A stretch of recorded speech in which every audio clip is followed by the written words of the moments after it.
4 chapters. I think I'll throw 14 on the next exam. Okay, other questions? Uh-huh. What chapter would be the homework for exam 3? It would be 10, 11, 12, and 13 we would do.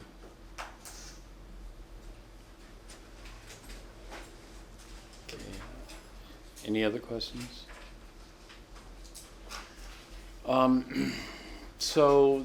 Regarding the nomenclature retake, I was planning to do that coming up here today, but are you guys ready for the nomenclature retake?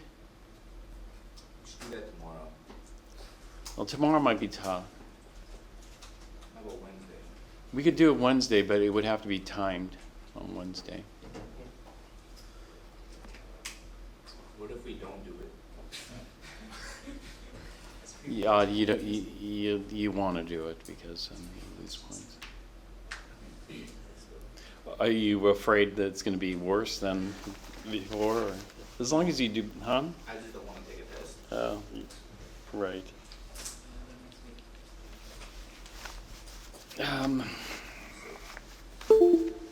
I know some people would prepare.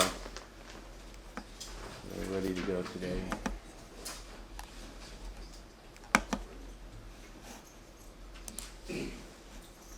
All right. Uh-huh. After 11 more problems, do we also have to do these? The quantum, yeah, you should do those quantum ones, but I'm not going to collect those. The answers, the answers to the supplement problems are in the supplement itself. Yeah. But yeah, you should do those. You should do those because the problems in the book don't get quite to the level that's required. I'll talk more about the exam as it gets closer. All right, just one last thing about the quantum here, the way the periodic table is organized. Over here on the left, we have the alkali metals, the first column here. And one characteristic of the alkali metals is they're very reactive. They all have low ionization energies. So they easily react with things like air and water, quite violently actually. And so these are the alkali metals reacting with water. Water we don't normally think of as a very strong oxidizer. And in fact, it's a very weak oxidizer, but you don't need a strong oxidizer to oxidize the alkali metals.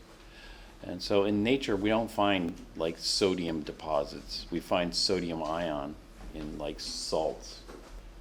But if we have sodium metal, it behaves quite a bit differently. It's just too reactive to exist.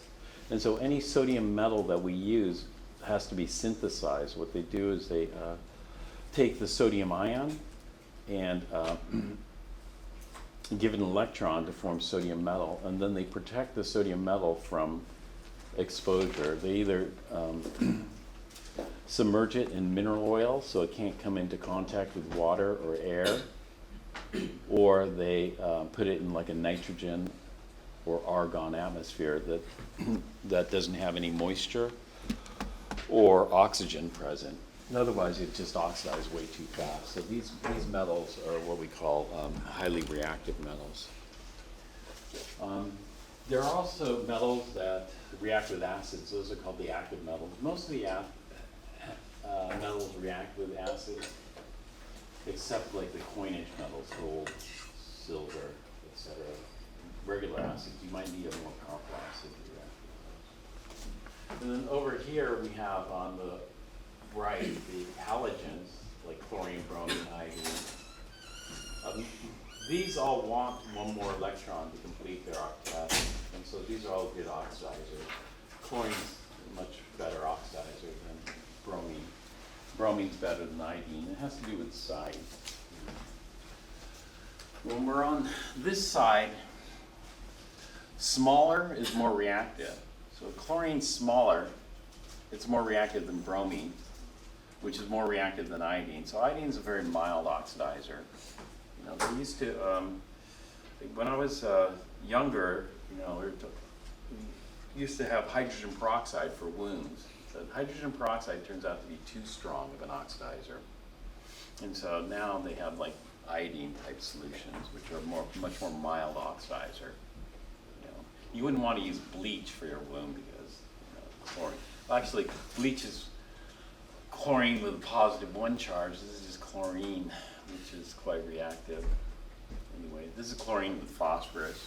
All these are reacting. This is iodine with zinc reacting, but you can see it's quite a violent reaction. Phosphorus is not the greatest reducing agent there is. If you react chlorine with lithium, or chlorine with sodium, or chlorine with potassium, you're going to get a much, much more violent reaction, more explosive than this. But over on this side, the smaller, the more reactive. So if you're an oxidizer, the smaller you are, the more reactive you are. However, over on this side, the bigger, the more reactive, because if you're losing electrons, you want to be bigger. And so when we talk about reactivity, we can't always look at one side of the equation. That is, when we're looking at activity series, something like potassium is going to be more active than sodium.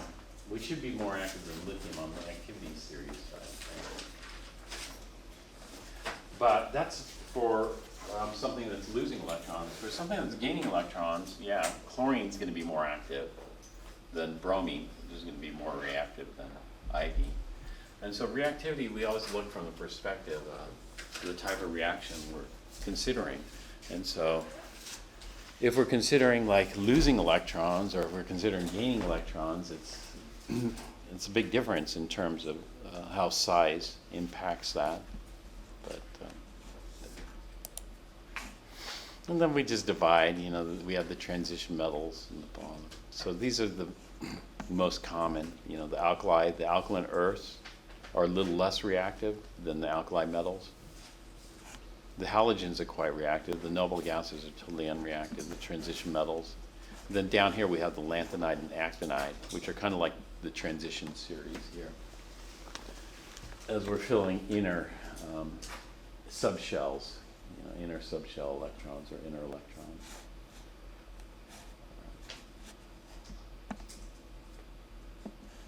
So the power, the projector wasn't working last time, so let's just take a look at chemical bonding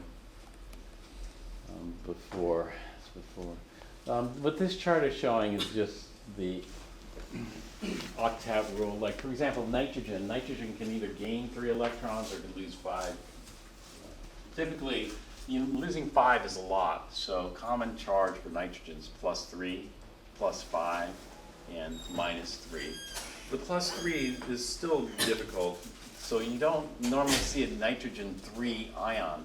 You know, it's too unstable. So that +3 charge is stabilized with oxygens and other species to form a polyatomic ion. And so we don't see monatomic ions. However, nitride we do. Nitride can be a monatomic ion with 3 extra electrons and 3 minus. Here we see it in terms of the Lewis symbol. Lewis symbol for nitrogen. Let's see.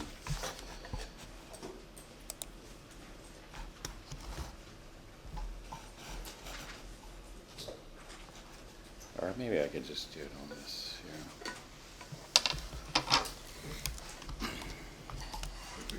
The Lewis symbol for nitrogen is shown here. And it shows 5 dots. We have the 5 dots because there are 5 valence electrons, and the valence electrons are the highest end.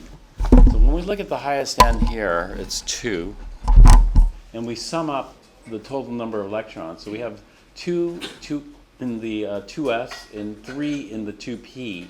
But what we're going to do is we're going to combine those to get a total of 5 electrons in the highest end.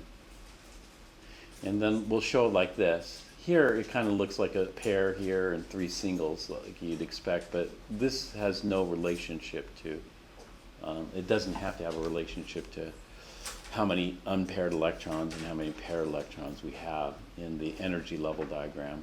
But here it does coincide. We can gain 3 because it will take 3 electrons to fill up that shell. So the p subshell can hold a total of 6 electrons in the 3p orbitals. And so that's the 2p6 here. Now we have a first shell that's filled and a second shell that's filled, and that's the octet. And so this is the Lewis symbol for the nitride ion. This is the symbol for nitride as well. All right, so for oxygen, which we did the other day, this is 2 electrons short. So to get its octet, this would be the Lewis dot symbol for the octet around oxygen. The core electrons aren't shown, so the 1s2 are in there, but they just aren't shown in this. Fluorine's just 1 electron short. Fluorine's the smallest of these 3 here. And so fluorine being the smallest would be the most strongest oxidizer out of this group. Fluorine would be stronger than oxygen. Oxygen would be stronger than nitrogen in terms of that. But fluorine only needs 1 electron to get the octet here. Neon doesn't want any electrons because any extra electrons that neon would take would have to come from its filled second shell. That's not favorable. Break up that shell. So neon's very unreactive. That's why we call them noble gas. Noble gases used to be labeled inert gases because they're so unreactive. They still could be labeled inert gases. You know, there are some exceptions to that. Xenon reacts, etc. And so some noble gas compounds were formed. On the other side of the periodic table, it's easier to lose electrons. So over here, if we look at sodium, the first shell's filled, the second shell's filled. We just have 1 electron in the outermost shell, which is the n equals 3 shell. So there's 1 dot here representing that 1 3s electron here. If we lose that, then we have the neon configuration, which is 1s2, 2s2, 2p6. And that's losing this single dot here. Now, normally what we do with this is we don't normally write it like that. Let me show you. Did I say, is this in? When we do Lewis drawings for charged species, we normally write it like this, where we enclose it in square brackets and then write a positive sign there. So this is showing that sodium's lost its valence electron and now has a positive charge. So this is the Lewis symbol. This is just the regular symbol for sodium. Here, magnesium has 2 valence electrons, which we can lose without too much difficulty with IE1 and IE2. I mean, it's still going to cost energy, but the payback comes in bonding. So that's what magnesium would look like. Aluminum has 3 valence electrons. We can lose all 3, form the aluminum ion, which would have this. And so these are the Lewis dot symbols or the Lewis symbols.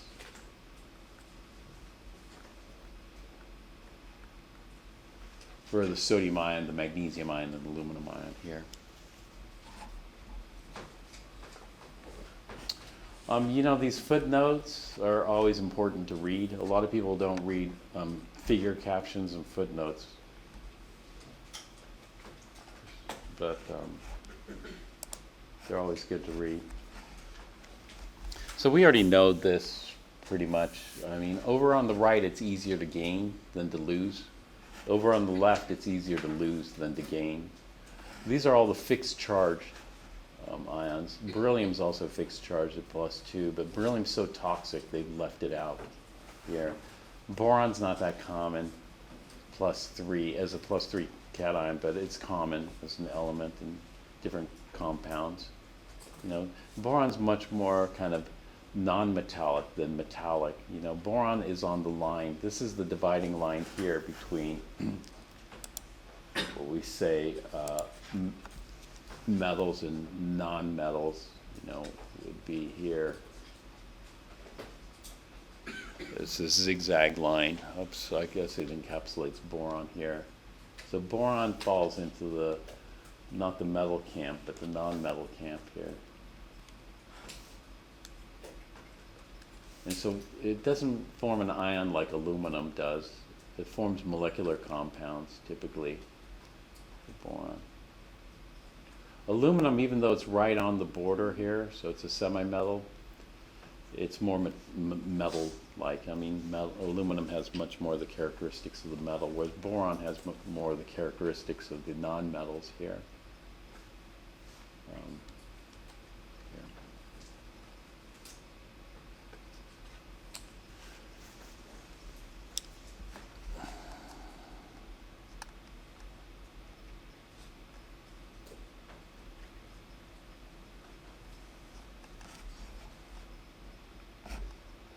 When we draw the Lewis structures for ionic compounds, they look like what we had drawn earlier in the class.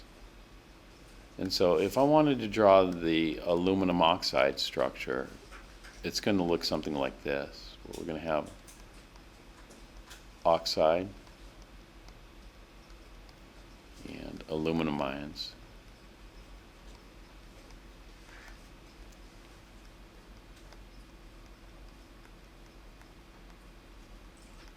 In a lattice, and we're going to have 2 aluminums and 3 oxygens.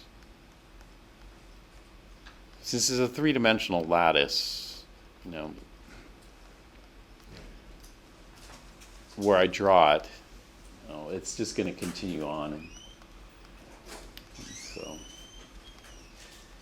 in 2 dimensions plus the third, which would just be coming out of the board here, and then going in the board here. So I'll just build up a crystal lattice like this. The bonds are not shown by any kind of line.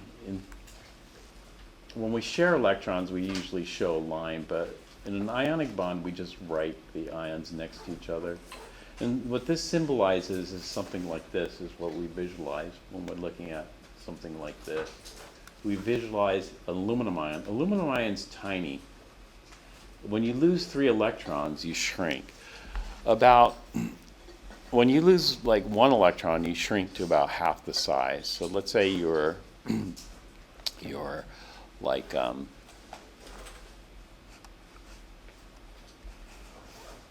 5 feet, and then you lose an electron, you're down to 2.5 feet, something like that. And so and then you lose more electrons, you shrink. It's not, you don't shrink to again half the size, it kind of levels out. And then the oxide is quite a bit bigger, because when you gain electrons, it's hard to hold on to those electrons because the number of protons doesn't change.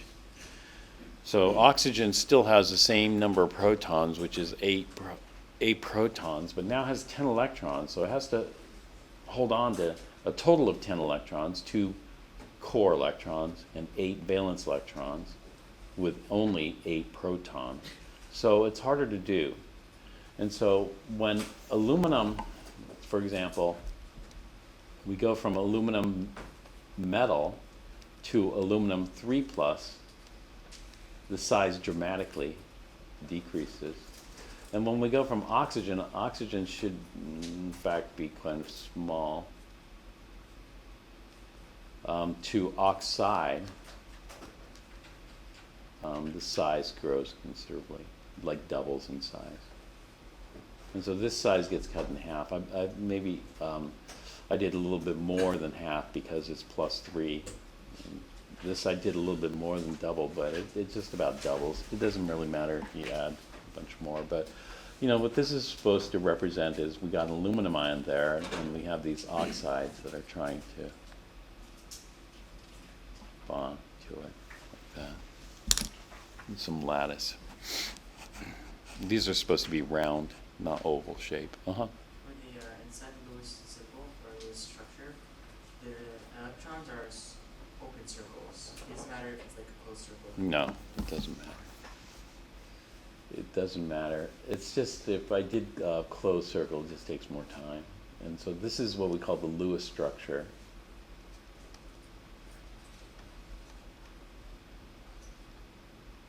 When we have ionic bonds and we have a crystal lattice. This is the start of the crystal. This would be an extremely small crystal. If we want to build a bigger crystal, we just add more. So if we have aluminum here, how many oxides do we want? We want as many oxides around that as possible. And if we have an oxide, we want as many aluminums around that as possible.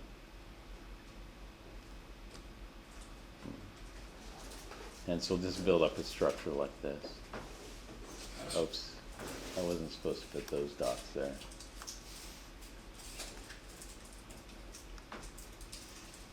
Now, there are, in these lattices, you're thinking, wow, these oxygens are like touching each other. They don't want to touch each other because they're negative. And so in a lattice like this, there are both attractions and repulsions. What we have to have is we just have to have the attractions be stronger than the repulsions, and then the lattice will be held together. If the repulsions exceed the strength of the attractions, then the lattice is going to fall apart. And so, yeah, these oxides are really close to each other, but the aluminums are keeping them together. And so, just as long as the attractions are strong enough, we're all right. And so this is an example of an ionic compound, of course. We need the combination such that these ionic compounds are going to be electrically neutral. The bonds in an ionic crystal are very strong, bonds, which is why nearly all ionic compounds are solids at room temperature. In fact, can you think of an ionic compound that's not a solid at room temperature? I can't think of one unless it's quite exotic. Solid, what's the significance of solid? Solid just means relatively high melting point. And the stronger the bond,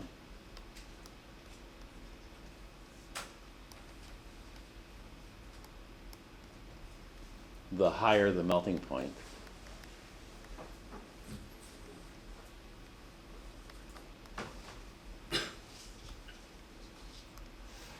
Because when you melt it in a crystal like that, you have to break apart the bonds. And breaking apart the bonds is going to take a lot of heat, a lot of energy, if the bonds are strong. So aluminum oxide this stuff is nearly impossible to melt. I mean, the bonds are so strong. Other ionic solids are a lot easier to melt, like potassium chlorate. I was able to melt with a Bunsen burner. Just took less than a minute to melt that stuff. And that's because the chlorate ion is kind of big, and it's only -1. And potassium is also kind of big, and so the ionic bond is not as strong. What makes a stronger bond, ionic bond? Well, what makes a stronger bond is a higher charge density.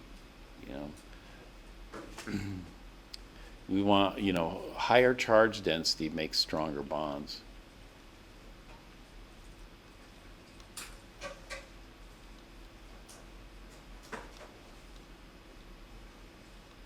Higher charge density just means high charge, small size. High charge,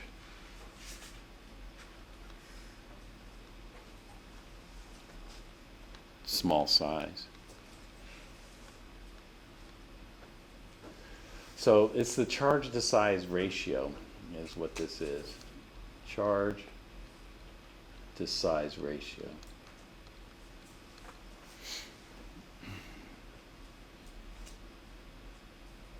If you do melt it, you get a liquid ionic compound. And molten compounds, molten salts, liquid ionic compounds are called molten salts. Molten salts are good conductors of electricity because we have that translational mobility. So we did the demo with potassium chlorate liquid in lab.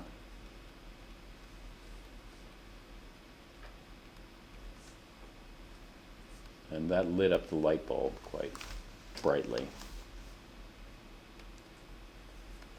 That was a lab demo.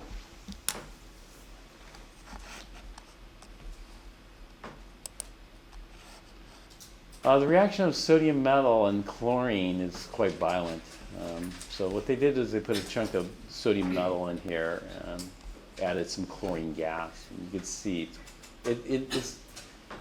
it's quite violent, but fortunately not explosive. Otherwise, you wouldn't want to do this if it explodes in your face. This is Erlenmeyer, glass Erlenmeyer flask, which we don't. But there's lots of videos of this reaction. It just ignites, and you get this bright, intense light. And then you could see crystals of sodium chloride up here.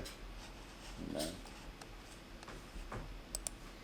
here's the reaction here. So, for example, sodium here has, this is the most common isotope of sodium.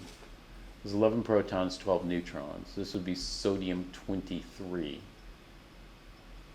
The average mass of sodium is around 23. It's 2299. So this is by far the most. In fact, I think sodium only has one naturally occurring isotope. How can you tell? How you can tell is we have to go to a table of isotopes.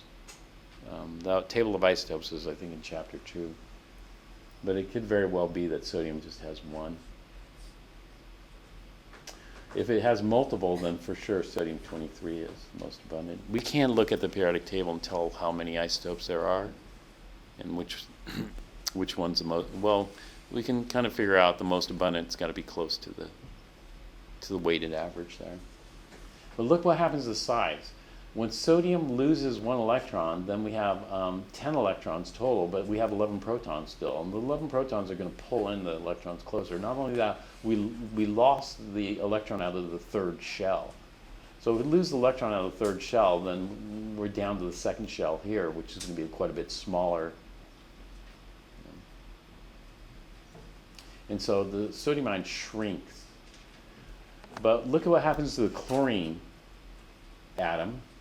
The chlorine atom just gains one electron, but it still has the same number of protons, 17 protons, but now 18 electrons. Its size just grew, like doubled. And so here, the cation here, it's about half the size, and the anine's about double the size. And so, we come up with a general rule. The general rule are, and there are some exceptions, just a few exceptions on this, but the general rule are anions are bigger than cations.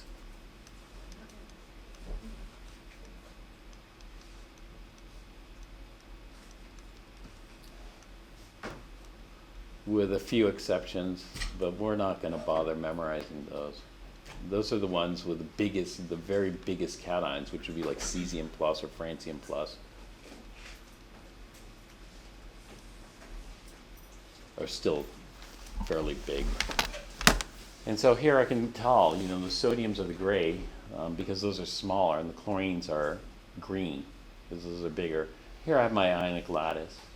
The ionic lattice doesn't have a definitive end to it, so you can have small crystals or you can have big crystals.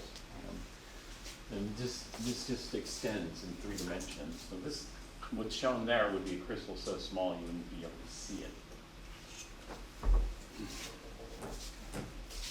If it only had this many ions. Here. The smallest unit of sodium chloride you could have is what we call a formula unit. There's no molecule here because there's no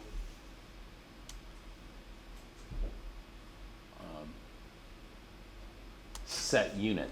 For example, if you pick this sodium, which of these chlorines belongs to it? Well, any of them. So we could call this a formula unit, or this a formula unit, or that a formula unit.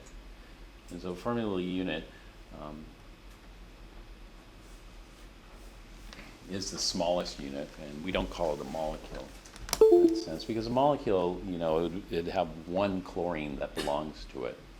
And all the other chlorines do not, but in this case, they all belong to it.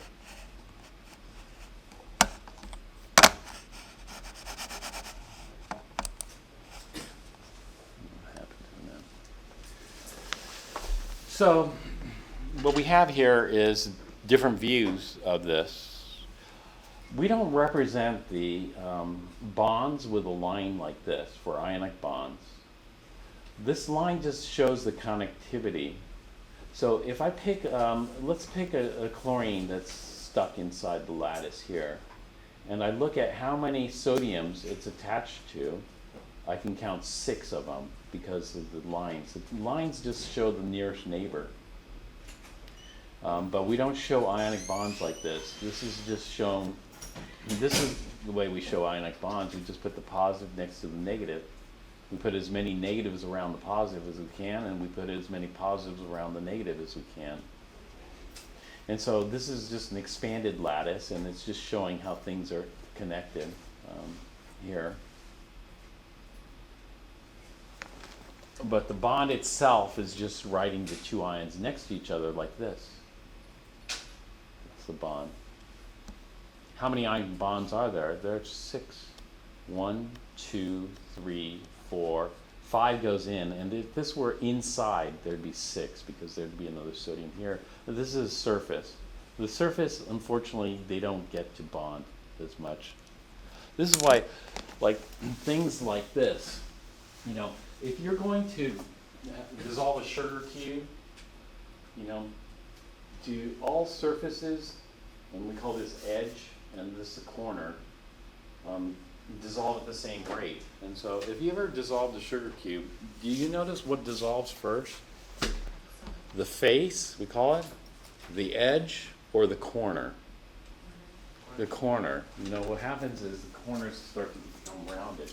Why? Because those are the ones that are easiest to pluck off.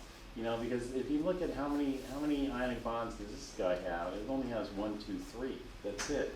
Whereas if you were inside the lattice here, it'd have 6. And so what we say is that the ones inside the lattice are much more stable, the most stable. Then the face ones, and then the corner ones, and the least stable are the edge ones. Those are the ones that are you're gonna lose first in any reaction or dissolution. It should be a physical process.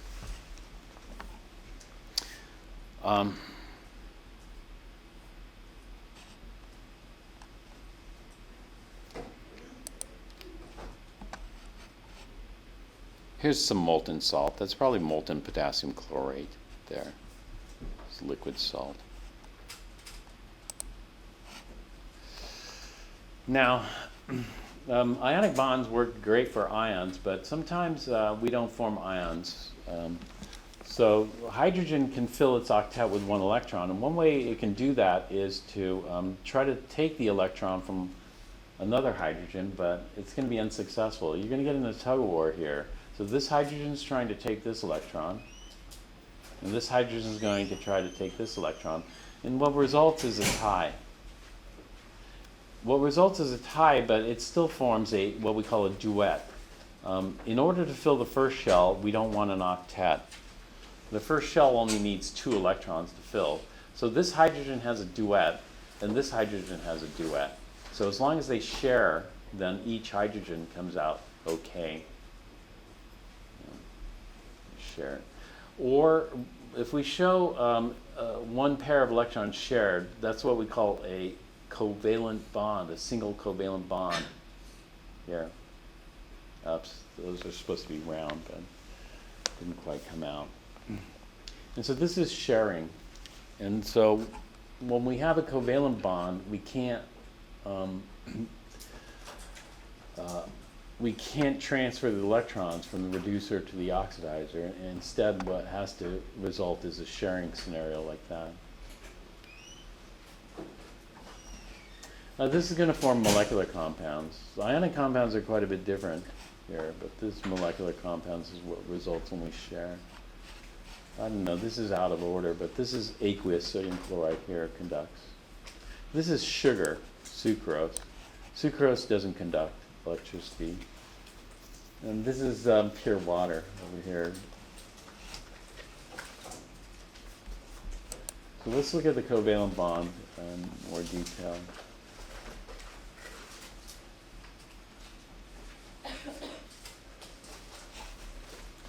Covalent bonds, there are different ways we think of these. The electron cloud or charge density formed by two electrons is concentrated in the region between the two nuclei. So how does a covalent bond hold the atoms together? And this whole idea of orbital overlap, this is called valence bond theory.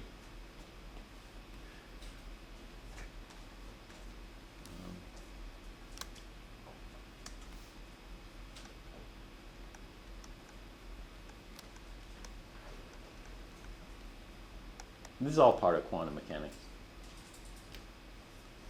Valence bond theory is the partial quantum mechanical treatment. I'll just say quantum mechanical QM treatment.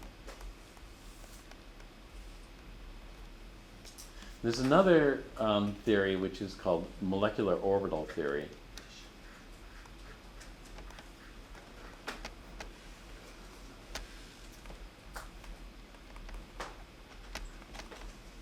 Molecular orbital theory is the full quantum mechanical treatment.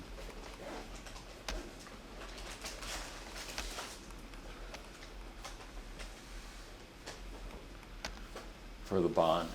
Now, valence bond theory describes the bond as being overlap of atomic orbitals. So bond equals overlap of atomic orbitals. The atomic orbitals, we have the S, the P, the D, etc. Those are the atomic orbitals. In MO, we have new orbitals that form. These are called molecular orbitals.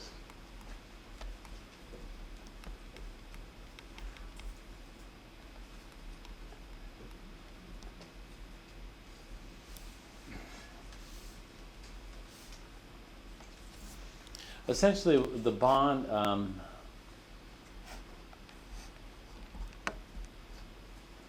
is an electrical attraction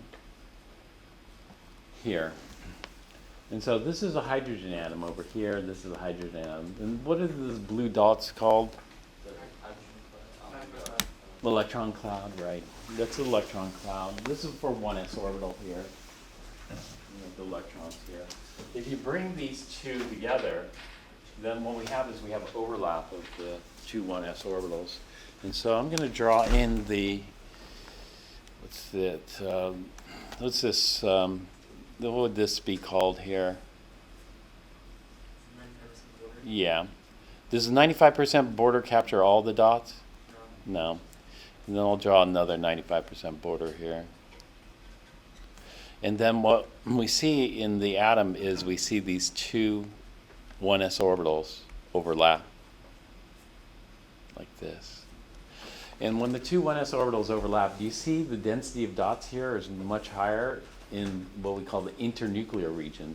Internuclear is the region between the two nuclei here. Actually, this is not right. I was looking at that. It should be like that.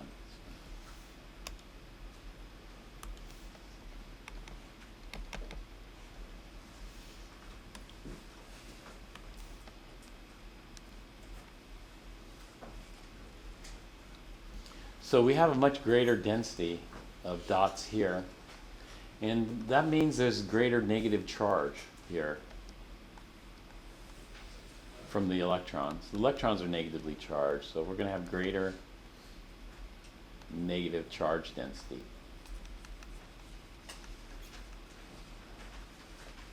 RGB is charge over size, correct? Charge over size is the charge density, right? For an atom, but we think of charge density in different ways. In this particular volume here, since you have two, you have this electron cloud and this electron cloud now overlapping, then we're going to get twice as many dots here. And so if we have more negative charge here, that's going to pull the two nuclei into the internuclear region. And so the negative charge concentrated here holds the two atoms together. That's what we call a covalent bond. This is different than an ionic bond. In an ionic bond, the atoms are charged. And since they're charged, or the ions are charged, it could be polyatomic as well. That's what's going to hold them together. Here, the hydrogens are neutral, and so what holds them together is this greater concentration of dots here, negative charge. And so I have my 1s orbital here, 1s orbital. We call this a 1s bond. We call it 1s sigma bond is what it's called, but I don't know if we're going to get into sigma and pi, but this is called a sigma bond. A sigma bond is when we look at the internuclear axis. The internuclear axis is just this axis that we can draw between the two nuclei. Here, let me go with green. If I draw an axis between the two nuclei,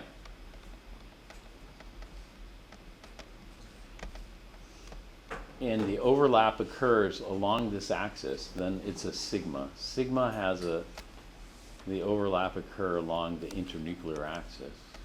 Sometimes because of the shape of the orbitals, the overlap might not occur on the internuclear axis. So for example, if I try to overlap two p orbitals, I would get a little different thing. And so here, if I have an atom A, let's call this, and this is a p orbital here. This is one orbital, and an atom B, this is a p orbital here. And then if I overlap these lobes and these lobes here, and then I look at the internuclear axis here, the internuclear axis is going to be here. In this case, the overlap is going to be primarily above, up here, and below, as I move these two orbitals closer to one another. Above and below the internuclear axis. And this one is called a pi bond. We have two types, a sigma and a pi. So this would be a pi bond. When I look at the internuclear axis, the cloud is above and below, not along. When I look at the internuclear axis on the sigma bond, the cloud is along the internuclear axis. But even if it's not along the internuclear axis, what happens is it's still an attractive force. So for example, here, A is going to be attracted to this region up here, and B is going to be attracted to this region up here, and the region down here. And so the net effect of this is the two atoms, A and B, are going to be drawn towards each other. Whereas here, they're drawn straight towards each other. They can't get too close, because if they get too close, then the nuclei begin to repel. There's a balance between attraction and repulsion. So if you try to push these in too far together, then the two positives are going to see each other much more. And they aren't going to be shielded by this cloud here. The same thing happens with that. And so there's going to be an optimal distance where you maximize the attractions and minimize the repulsions, and that's called the bond distance.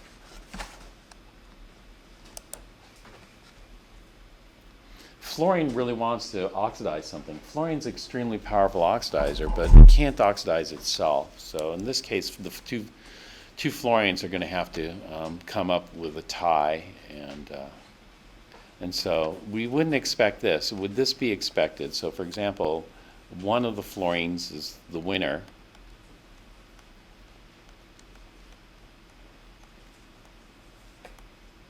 and the other fluorine is the loser. Does that make sense to you? No. This wouldn't make sense. This would be unstable. And so, even though fluorine's a very powerful oxidizer, it's not going to be able to oxidize itself. But it wants an octet, and it can gain an octet. And when we do octets, we have to double count. The fluorine wants the electron all by itself, but it doesn't get it, as it ends up having to share. And so we end up double counting it, but double counting is okay. Let's go with blue.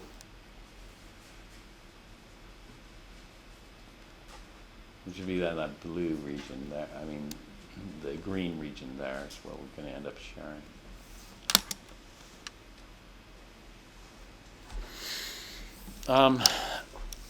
Sometimes people get lazy, and so this is shorthand way of doing it.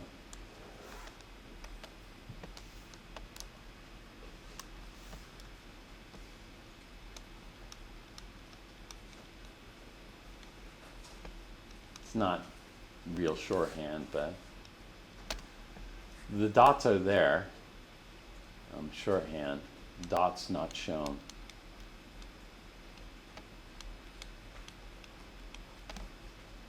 But are there.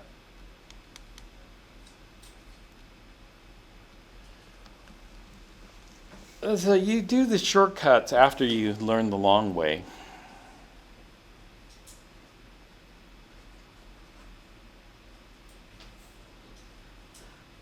And so we're going to always draw the dots. We're going to do it the proper way. Once you get it advanced enough, then you can do it this way here.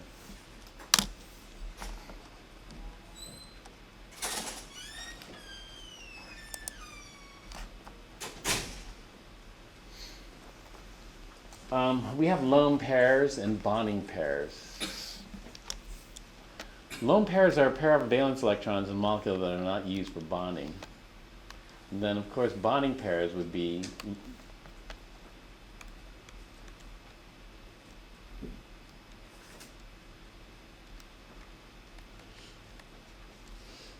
pairs of electrons that are actually used for bonding, and so versus bonding pairs.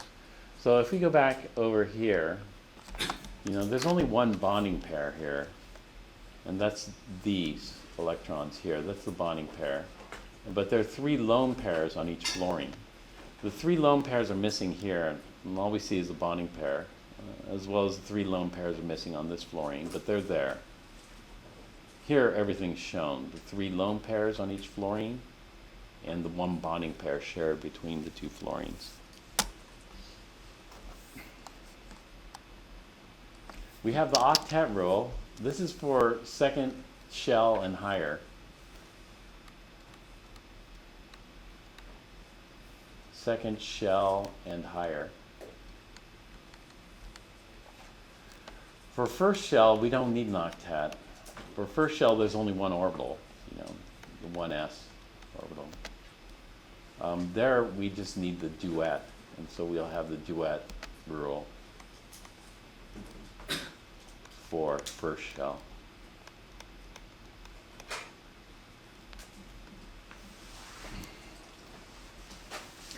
But the other shells will need the octet.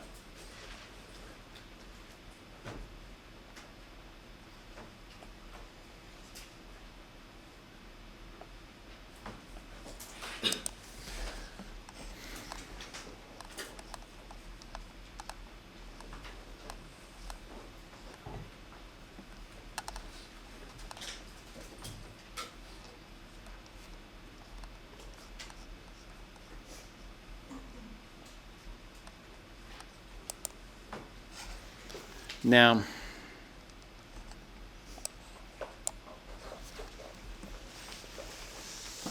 we can see that to fill up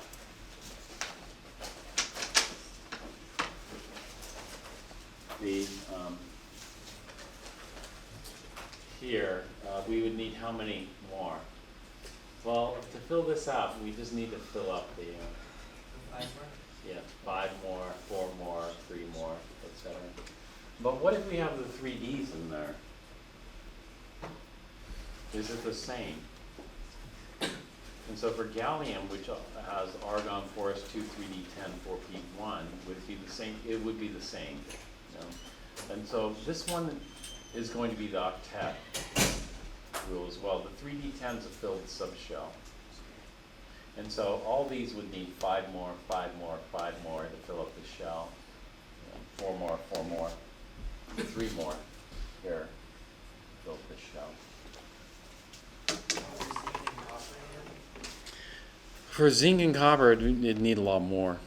For zinc and copper, it'd need too many to fill up, and it's not going to. And so here, it needs 6 more electrons. And that's way too many for zinc to hold on to. And so for zinc, it's going to lose, but it'd have to lose too many. So we go from 30 to 36, that's 6 electrons, but on the other hand, we go from 30 to 18, we'd have to lose 12 electrons. Losing 12 electrons is just not going to be feasible. And so for zinc, it has to reach some simpler compromise. For zinc, how many valence electrons are there in zinc? Two, and we're going to lose those. The 3D10 subshells, filled subshells, is not going to react.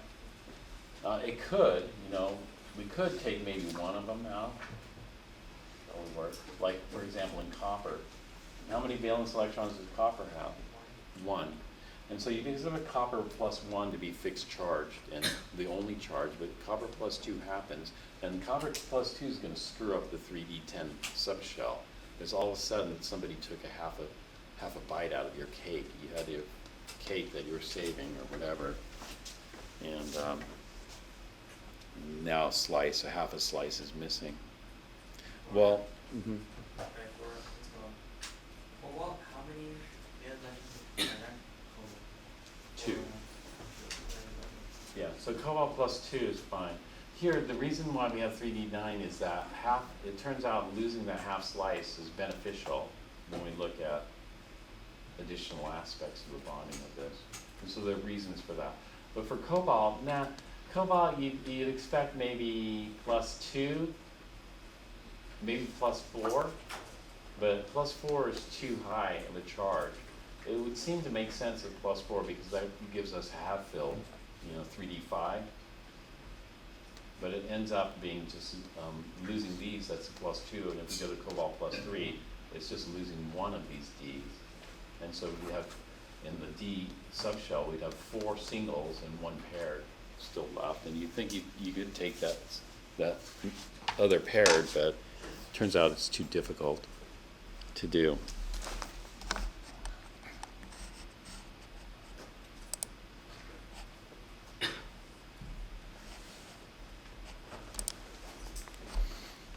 And so we have the octet rule and the duet rule, which works pretty well. And then let's talk about polar versus nonpolar covalent bonds. The bonds that I've shown so far are nonpolar. This is when you have a tug of war and both opponents are equal, so it results in a perfect tie. However, in a polar covalent bond, you have a tug of war, but one of the opponents is stronger than the other, and so it's not a perfect tie. That is, one gets more. However, the other one's not a complete loser. And so let's take a look at 3 scenarios here.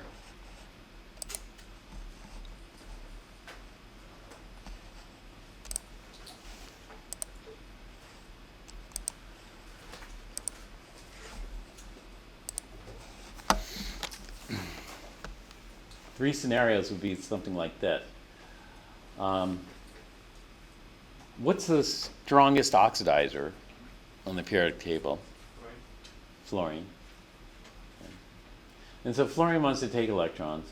And then what do you think is the best reducer on the periodic table? Francium and cesium and bromine. Yeah, let's go with cesium. Cesium big. Really easy to oxidize. And then we're going to take just a single fluorine. Fluorine's tiny compared to that. Just take a single fluorine like this. And what's going to happen is the fluorine's just going to pluck that electron right off cesium. And then cesium's going to drop to about half its size, and then fluorine's going to double in size. And this might be one of the exceptions to my rule. My rule was that the cations are smaller than the anions, but in this case, cesium being so big, it might still be bigger than fluoride. And so we'll make cesium plus and fluoride minus. And so in terms of Lewis symbols, we do it like this. Cesium has 1 valence electron. Fluorine has 7 valence electrons. Fluorine wants 1 more valence electron. So what's going to happen is fluorine's going to come over here and then just take the electron from cesium. Well, that's easy enough to do because cesium has a fairly low ionization energy. So cesium's going to lose that. And so we'll just draw the Lewis dot symbol like this. There's no dots around cesium. And then fluorine's going to have 8 dots. 4 pairs, call it 4 lone pairs, like that. That'll be it. And this shows the ionic bond. So this would be the structure for this. But what happens if the opponent is a little bit stronger than cesium? What's harder to oxidize? One thing that's harder to oxidize than cesium would be hydrogen. Hydrogen would be kind of a bit harder for fluorine to take. The ionization energy of cesium is less than 500 kilojoules. So it costs you like $500. And so let's say in terms of a money analogy, so it costs you $500, but you get the money back because we form the lattice, which is quite stable. However, to oxidize hydrogen is going to cost you $2,000. 500 versus 2,000. 2,000 is a lot harder. Fluorine can't quite do it. And so fluorine tries, but it is unable to take the electron completely in this case. And we form HF like this. So it's covalent bond? Yeah, this is a covalent bond. This is a polar covalent bond. And so when we do this, what happens is we have the 1s orbital, and then we have a 2p orbital. 2p orbital is quite a bit bigger. I should try to draw it bigger.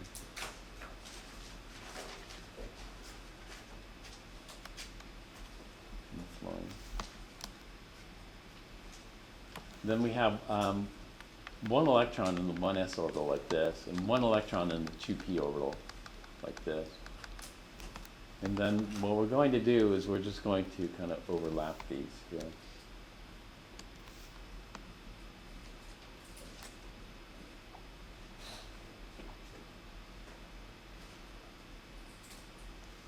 And so the 1s, this is what we call a 1s 2p sigma bond. Sigma has this Greek symbol here. And what we end up with is greater density of dots between the 2 nuclei here, this low. And that's what's going to hold the 2 nuclei together. The 2 nuclei, let's center 1 in the middle of this 1s orbital and 1 right in the middle of this 2p orbital. So you can see that. However, when we look at it, it's not shared evenly. It's an uneven sharing. And so let's do that with dots over here. So for example, there's no sharing at all here. This fluorine has taken the electron cloud, taking the electrons. It's an ionic bond. That's an ionic bond. But over here, the hydrogen, even though it's weaker than fluorine, it doesn't completely let go. So we get is this asymmetric, not a symmetric distribution. And so that means the electron, even though it's not completely over on fluorine, the cloud has definitely been distorted, that the electron spends more time around fluorine than around hydrogen here. And so I could try to show that here. You know, there is additional overlap, but the electron's going to spend more time closer to fluorine than to hydrogen out here.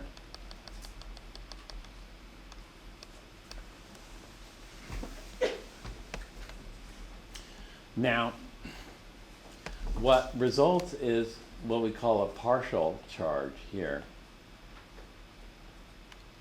And so what happens here is we get a partial negative. A partial negative is called delta. This is the lowercase symbol for delta. This delta means partial. Partially negative. And over here, this is delta positive. So if the fluorine were successful in oxidizing the hydrogen completely, that is taking that electron, it would have formed fluoride, which has a full negative charge, not a partial negative charge. And then hydrogen would have had a full positive charge like cesium. So these are full charges. That really big triangle? I'm sorry? Uppercase delta? Huh? Would it be uppercase delta? Uppercase delta would be the triangle. So that would be the rotation flow chart. Yeah.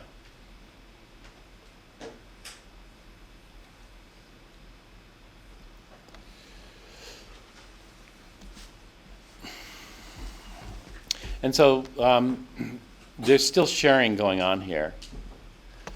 So ionic bonds, winner take all. Who's the winner in this case? Fluorine. So winner takes all. In a covalent bond here, we have some sharing. And in this case, we have some partial sharing of the electrons. Now, if we had fluorine in a tug of war with fluorine, then there's going to be no winner. But in this case, I shouldn't say that because it's a win-win type situation. A win-win type situation in which the two fluorines end up sharing.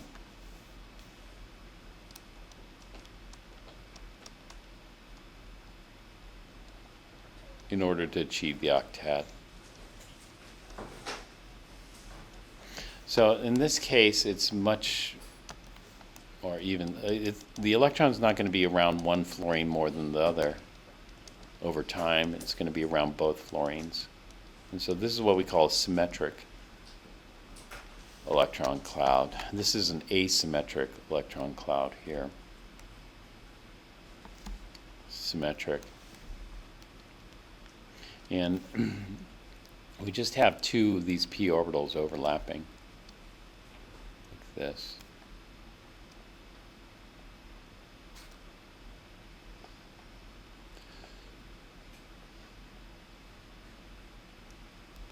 I just tilted it a little bit because of the angle. And then we have this increased electron density here between it. This is what we call a 2p sigma bond.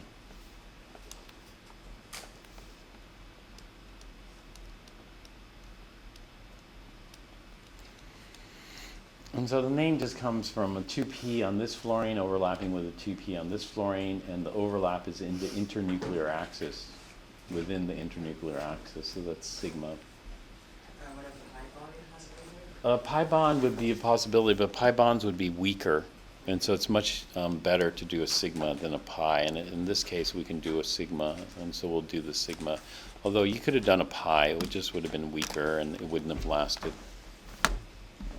Be replaced by sigma. So those are the three scenarios. These three scenarios are shown here.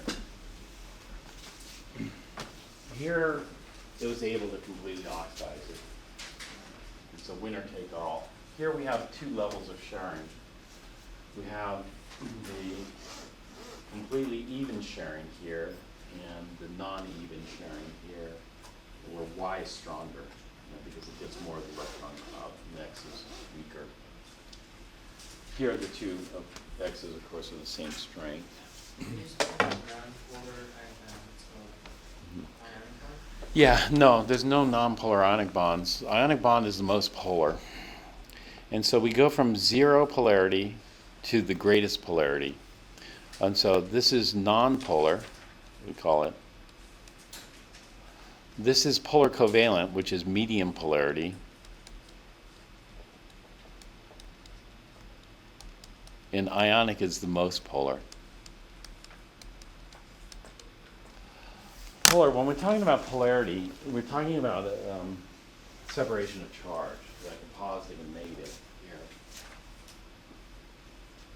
And so this would be the most polar. And when we think about a pole, we have electric poles and magnetic poles. And when we think about magnetic poles, we think about the Earth's magnetic field, which is a dipole. It has a north pole and a south pole. When we think about electric poles, you know, electric dipoles, di just means two. An electric dipole is going to have a positive and a negative end, and that's what we call a dipole. And so we could have that, or a partial positive and a partial negative, or we use an arrow to indicate this. The arrow points at the negative and the tail is positive. And so these are electric dipoles. The biggest dipole is going to be the ionic bond.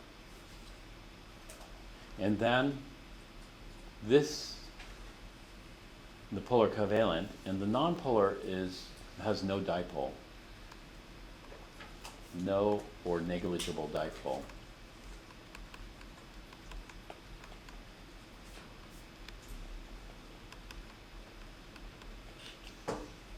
And so here we could just see the dipole increasing, polarities increasing as we go left to right.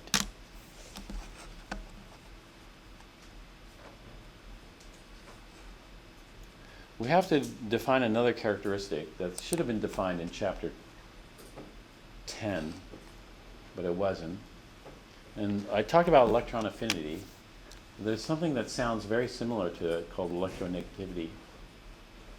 Electronegativity is the ability to attract electron.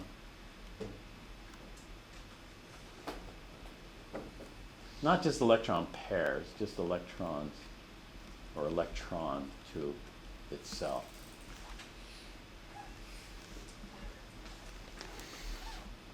Fluorine is the most electronegative, and we look at Pauling.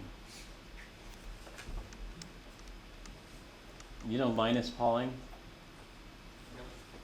Linus Pauling is probably most famous for his vitamin C. You know, he recommended people take 1,000 milligrams of vitamin C. You heard that? Or maybe it was even more. Like 1,000 milligrams is a gram of vitamin C every day. So he was very famous for that. But he's also a pretty famous chemist or physicist. And a bunch of stuff he's done. But one of the things he did was come up with the Pauling's electronegative scale. So 4.0 is the highest. And then the lowest would be like cesium or francium. This is like 0.7. And so electronegativities range from 0.7 to 4.0. So we have increasing electronegativity. The noble gases have no electronegativity. They don't want to attract any electrons to themselves. What is it called? Pauling's electronegativities. Not just Pauling, but other people did it, but the Paulings are the simplest. They're the simplest, but they're not the most useful, maybe. There are other electronegativity tables that some people might find more useful. What is your concern with francium? Francium being radioactive, pretty much ignore it from now on.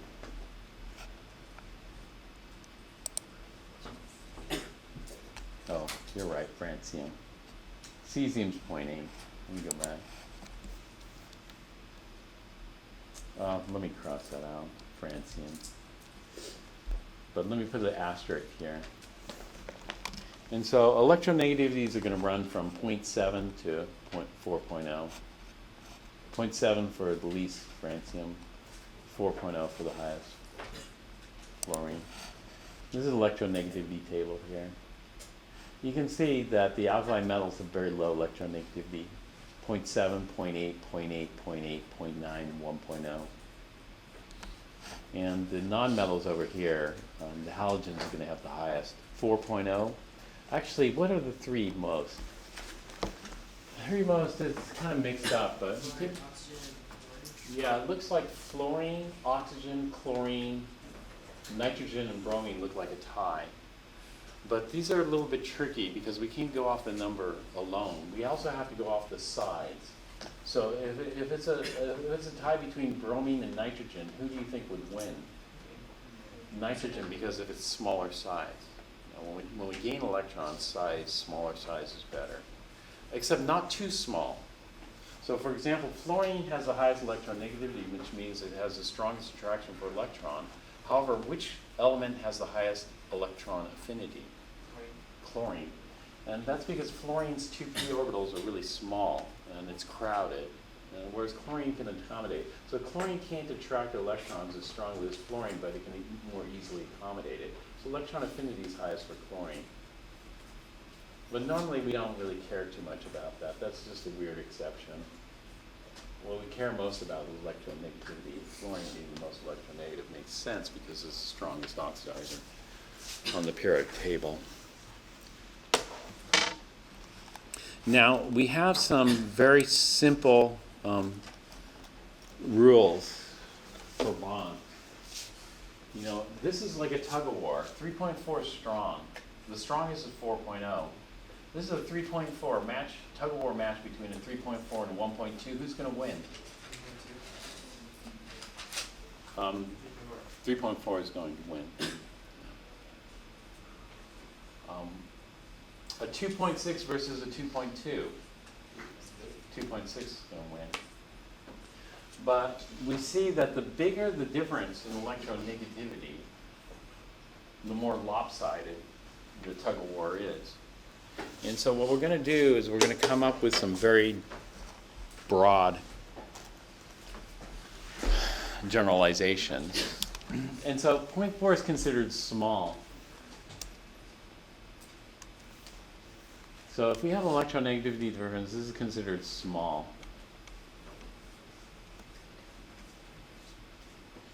And so what we do is this is delta. This is the big delta, delta En. This is equal to delta En. The difference in electronegativity between the two atoms. Hydrogen, which one do you think hydrogen is? The 3.4 or the 1.2? The 1.2 actually. And the oxygen is a 3.4. So the difference between oxygen 3.4, which is fairly high, and hydrogen, which is fairly low, is 1.2. Yeah.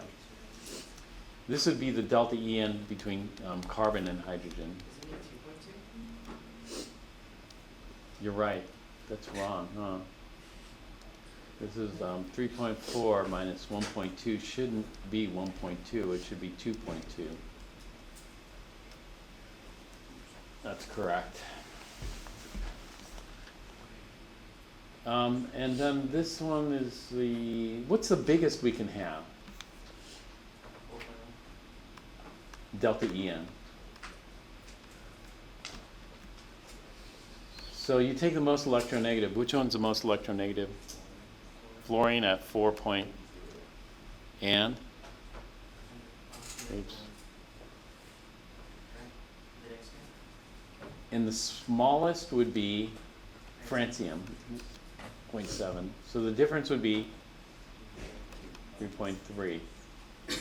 And what's the smallest difference we can have? Like a 4.0 minus a 4.0. That would be 0. So the biggest delta En is 3.3, the smallest is 0. All right, I forgot to take the break. Let's take the break now.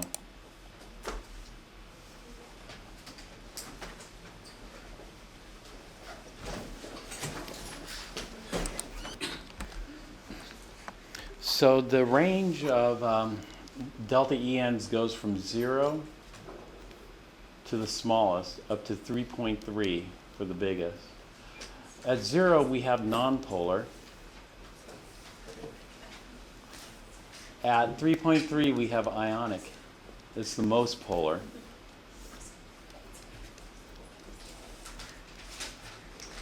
And in between, we have polar covalent. And so there's going to be some kind of dividing line here between the covalent and the ionic. And the nonpolar, you know, even if it's just a hair polar, would you still consider it polar or would you consider it non-polar? And so delta En of like 0.4 is still considered quite small, that we pretty much put that in the non-polar range. So non-polar ranges from about 0 to about 0.4. And then polar will range from about 0.5 to, I don't know, 2 point, well, this is 2.2, this is polar covalent.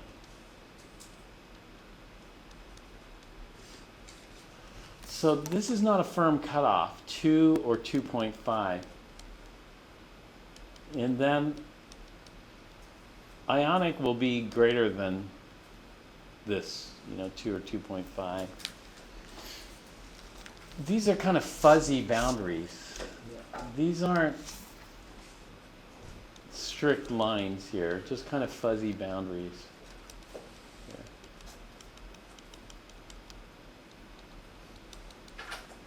And so these are more like rules. These aren't laws here.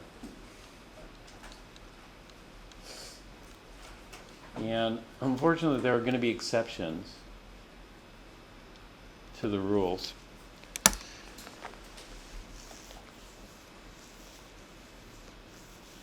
Anyway, we're just trying to take a spectrum and divide it into 3 colors. If you take the whole visible spectrum and you divide it into 3 colors, what colors would you divide it into? Well, white would just be would be the combination of all the colors of the rainbow, but red, yeah, black would be absorbing all colors. Red, blue, yellow. If you were to describe all the colors of the rainbow with those 3, is it possible? I mean, so we're just dividing this. And so what would probably be better is like percent, rather than dividing it into 3 categories. We have a variety of categories. And so, like, for example, in Chem 1A, we do something called percent ionic and percent covalent character.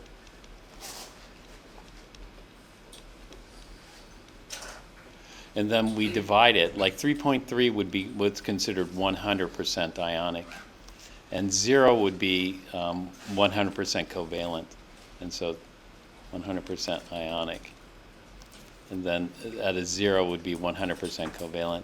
And then we'd kind of divide it. And so it'd be 0% ionic. And over here, it'd be 100% ionic, but 0% covalent. And this would give us a more continuous spectrum than just trying to put it into 3 categories, small, medium, large.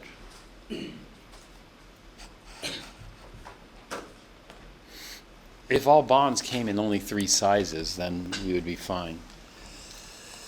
Well, there are 3 sizes of bonds here. We have the single, double, and the triple bond. These are covalent bonds. And it depends. Like, for example, oxygen wants 2. Each oxygen wants 2.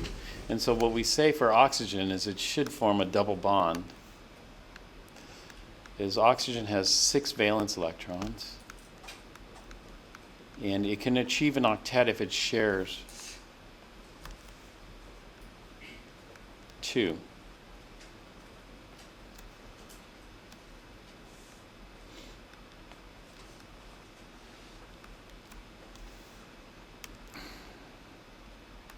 So this is what we expect for oxygen. We expect to share altogether 4.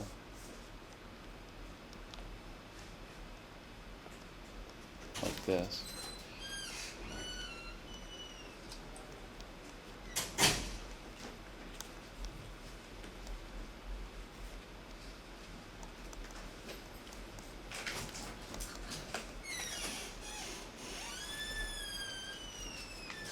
Double bond expected.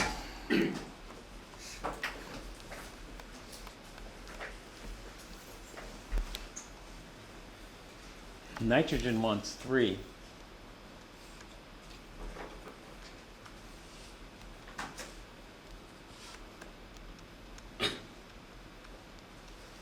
So they're going to get in a tug of war for 3 electrons, and what's going to result is 3 pairs of electrons shared between them and 1 lone pair.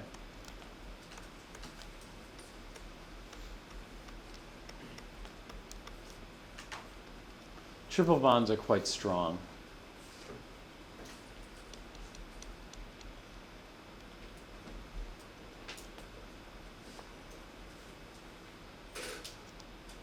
About 1,000 kilojoules per mole.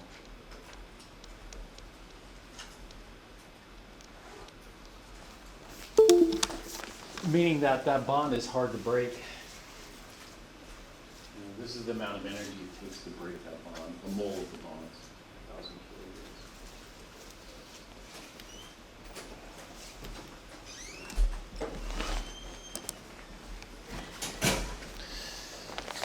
Oxygen can get an octet in other ways too. So for example, if it doesn't bond with another oxygen, it can bond to 2 hydrogens and form water like this.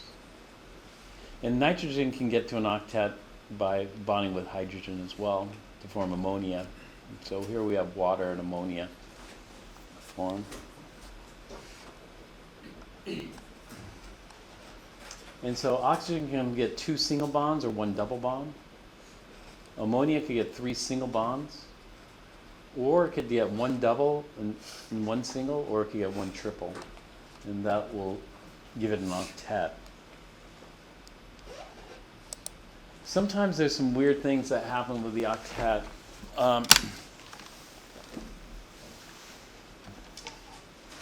So these are some exceptions to the octet rule.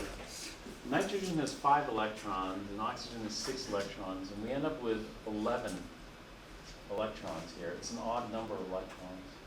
When we have an odd number of electrons, one of the electrons is going to be alone.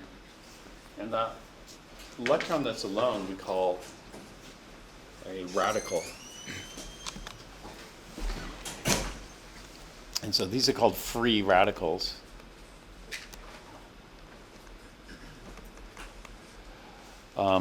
Free radicals are going to have this single electron here. You see it here. Single electron. Those single electrons we call like dangling bonds. They're reactive. Free radicals are reactive because they want another electron.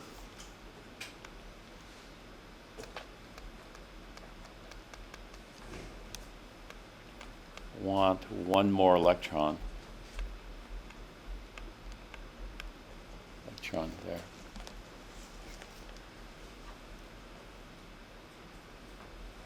And so these are odd number of electrons. Odd number. You got odd electron. It's odd number of electrons. Well, we have more than an octet.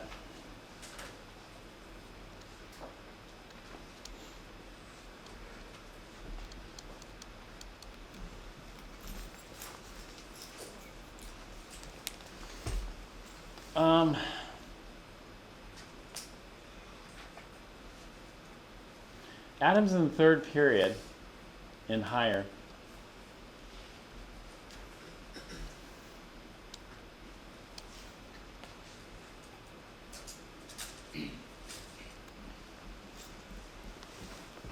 so the hypothesis here goes like this. 3rd period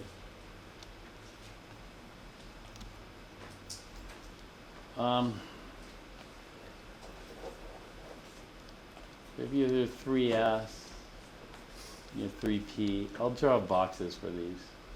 And then what comes after 3p? 4s. And then after 4s?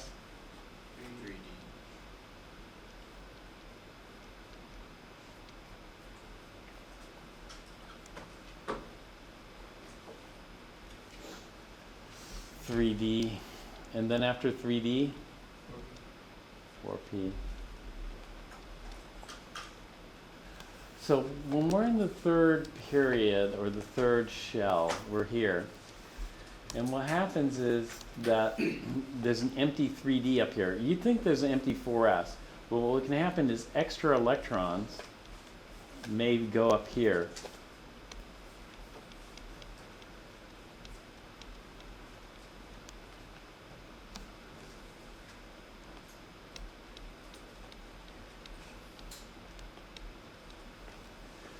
Why not the 4s?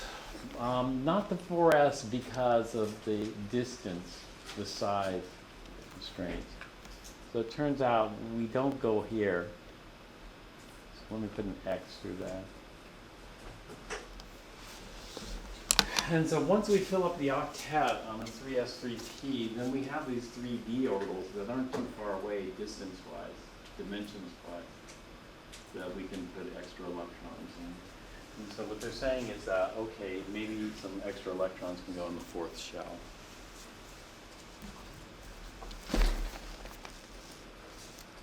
And so third and fourth shell.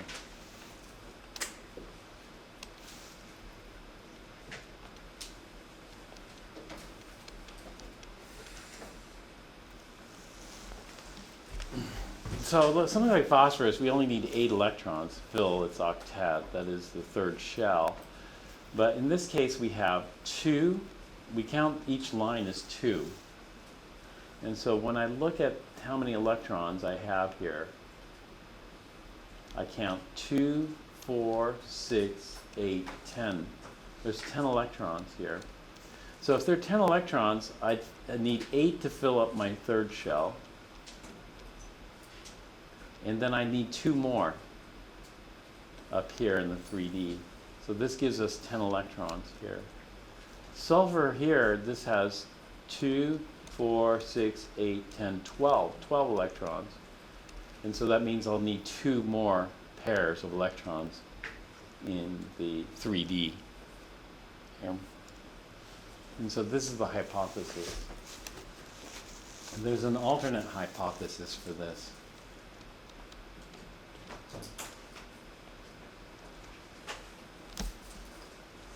There's an alternate.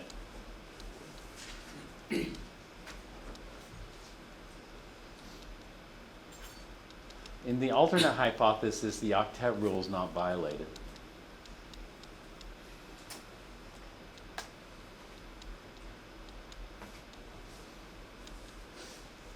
So it's more than a rule, it's more like a law. The octet law is not violated.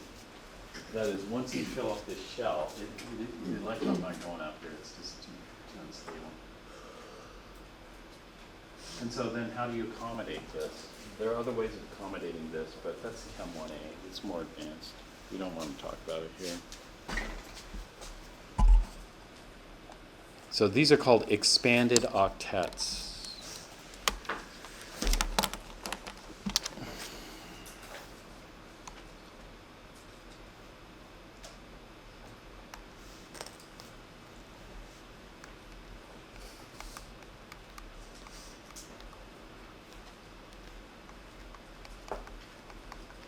PF5, SF6. Phosphorus pentafluoride and sulfur hexafluoride are 2 examples of expanded octets. Or so goes the one hypothesis. The other hypothesis is octet is satisfying. These are less than an octet. Less than an octet aren't happy.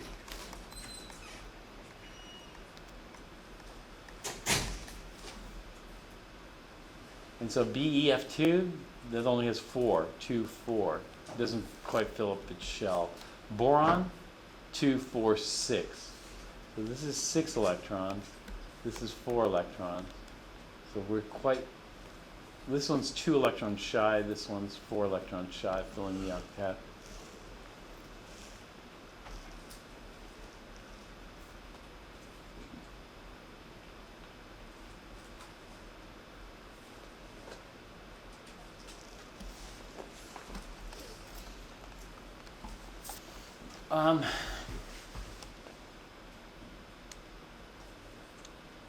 Sometimes we try to form multiple bonds, like with oxygen, we form multiple bonds.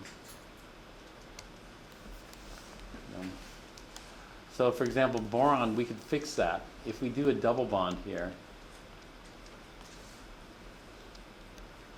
we do a double bond by taking one of the pairs, like the fluorine has 3 lone pairs, so why not just give one of the lone pairs to boron, but not completely let go of it. Still got 2 lone pairs.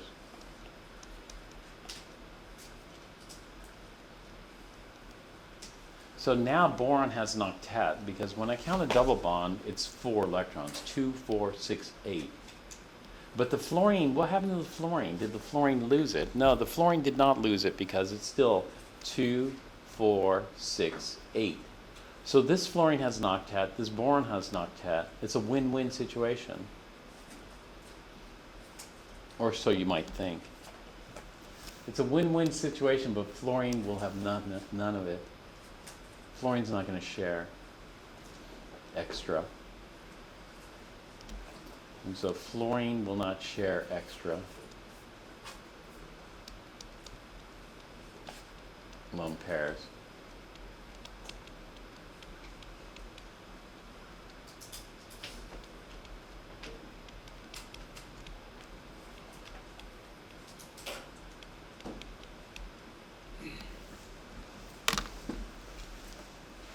What results is there are different ways we count the electrons. The lone pairs belong entirely to fluorine. And so this fluorine has 3 lone pairs. And those 6 electrons only belong to fluorine. However, the shared pair kind of belong to both. They belong to both boron and fluorine. And so essentially what fluorine is, if we share it 50-50, that is evenly split, then fluorine sacrifices 1 electron for boron, forming this double bond. It's not going to want to do that. It would rather keep it for itself. And that has to do with the electronegativity of fluorine. Fluorine is way too electronegative to do this. So fluorine will not share an extra lone pair. It's too electronegative.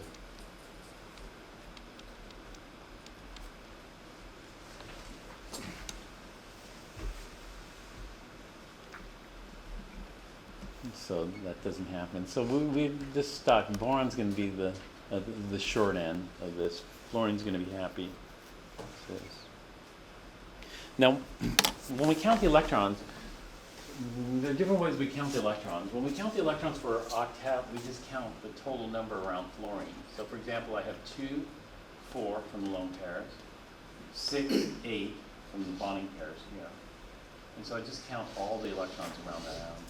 These lone pairs don't belong to that fluorine. So these fluorine lone pairs over here aren't counted up here, and this bond is not counted up here. It's just whatever surrounds that. The same thing with boron. I count 2, 4, 6, 8, and so it's the total number that surrounds it. That's called an octet, counting octets. But there's another way of counting electrons, and the other way of counting electrons is what belongs to electrons. So looking up here, I have 1, 2, 3, 4 that belong entirely to this fluorine, and then I have these that are shared. And what I do is I can just count half of those. So I get 1, 2, 3, 4, 5, 6. Over here, I count it, I get 1, 2, 3, 4, 5, 6, and then half of the shared electrons, which would be 7. So over here, fluorine ends up with 7 electrons. Over here, fluorine ends up with 6 electrons. Normally, fluorine is supposed to have 7 electrons. If fluorine ends up with 6 electrons, it's 1 electron short, which gives it a positive charge. Fluorine hates being positively charged. That's what we call formal charge.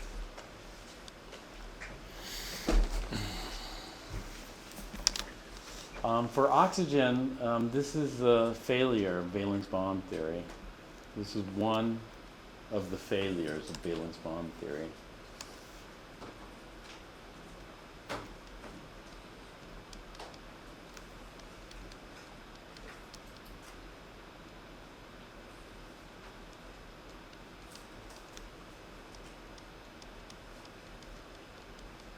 Valence bond theory, again, describes a bond as overlapping atomic orbitals. So it turns out this Lewis structure here is incorrect.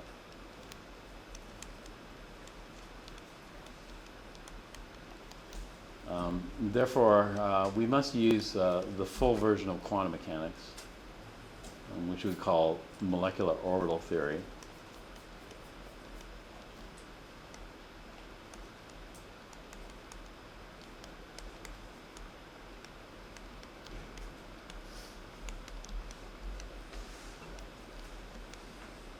To properly describe oxygen. And so this is actually, this is wrong.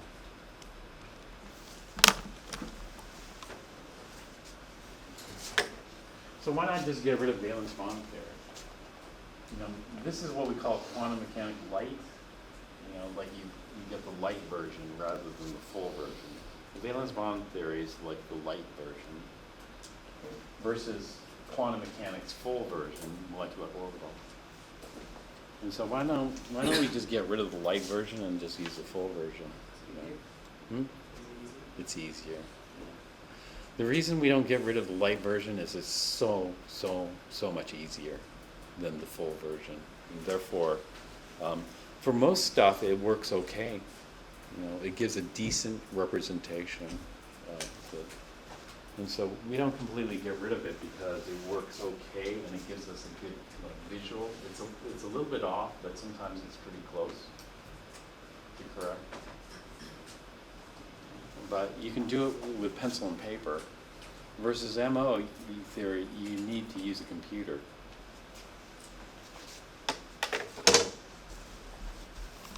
And so, one of the failures of valence bond theories, you can use computers for valence bond too, but can do it with pencil and paper.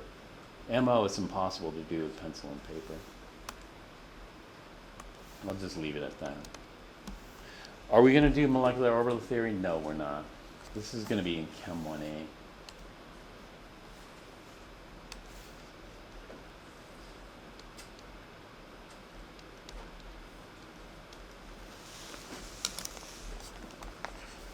For now, we'll just use this. When you look at oxygen online, how do most people represent oxygen online? Most people represent oxygen online, the structure at least. Let's see.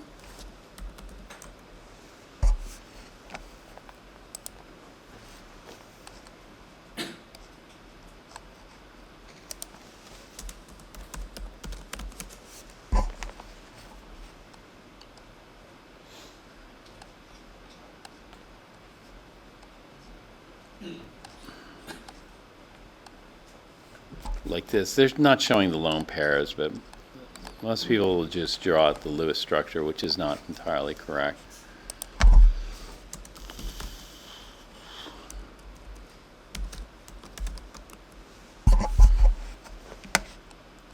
So, this.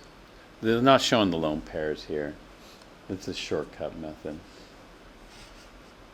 Here they're showing the lone pairs. Here they're not showing the lone pairs, but all these are incorrect. This is very far from correct.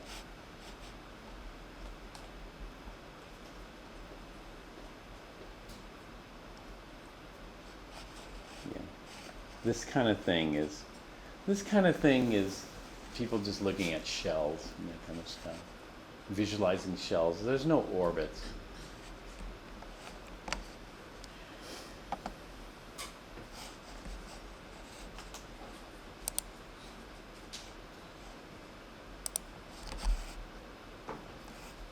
Then we have metallic bonds next. Metallic bonds have something called delocalized electrons. This is the electron sea. It's like the ocean. Alloys are mixtures, homogeneous mixtures of metals. This is electron sea model. And so the ocean is delocalized. That is, the ocean, like this electron doesn't belong just to this nucleus. This electron can move wherever it wants. That's called delocalization. If this electron were fixed onto this atom and it couldn't move, then that's called localized. The electrons are delocalized throughout the entire structure. So this would be like sodium metal, one valence electron. This would be like magnesium metal, two valence electrons. The valence electrons are free in the the ocean. However, the nuclei are kind of fixed here. The nuclei being the nucleus and the rest of the electrons, the inner shell core electrons. So that's what's being shown here. The nucleus plus the core electrons. These electrons are. Molecular orbital theory also describes metals. The bonding of metals is called band theory. And so MO applied to metals is called band theory. We don't use valence bond theory for this, so we don't look for overlapping atomic orbitals. Or we can, but they're all overlapping. Here are some common alloys. 18 karat gold is 75% gold. Well, but what we want to know is, we want to know how precise is that. Here it's only shown to 2 sig figs. I like a little higher precision, and if you can calculate a little higher precision, you should calculate a little higher precision. And so, for example, if you have a choice, then maybe at least go to 2 decimal places for the precision, or something like that would be good. And so, so for something like 18 karat gold, we'd like to be a little bit more precise. You know? Because if you just say 75%, what's the uncertainty in that range, 75%? I'd say the uncertainty ranges from maybe 74.5% to 75.4%. Well, let me, what did I do with it? Let me give back one more thing. So one of the things is, in your calculation for the ammonium nitrate composition, I wanted to see more sig figs. If you only wrote it like they have it written here, I mean, it's not wrong, but if you can be more precise, you should be more precise. They should be more precise in this particular one because we want to know what it is. I don't know what I did with that quiz. Forget it.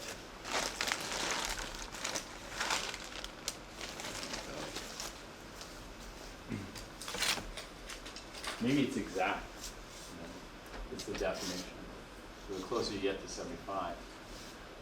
But let's say somebody mixes it and they got 74.5%. Is 74.5% acceptable? It depends on how precise you are. Yes, it's acceptable because 74.5 would round to 75%. But you're missing 0.5% of gold. Well, here we have brass. There's lots of different compositions of brass, so that's why they give a range here.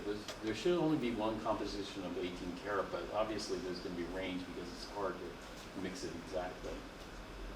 And so there's going to be a little bit of range. We want to know how much wiggle room we have. For brass, we have lots of wiggle room. It's between 60 and 95% copper, then we can still call it brass. Bronze is a little tighter. You know, bronze should have 90% copper. Carbon steel, you know, lots of variety of carbon steel. Pewter, stainless steel. There are lots of compositions of stainless steel. Sterling silver. So those are some metals. It's easy to make alloys because all you do is you substitute. So here you might have a gold and then you put a silver instead of a gold. Or this may be copper, and then you put the carbon atom in there. Now, when we have alloys, they could substitute for a position like that, or they could, you know, if you have a small atom, they could go in between the big atoms here. So you can actually fit a small atom in here, rather than taking the place of one. If it's about the same size, then you have to take the place of one. And so we have different kinds of alloys.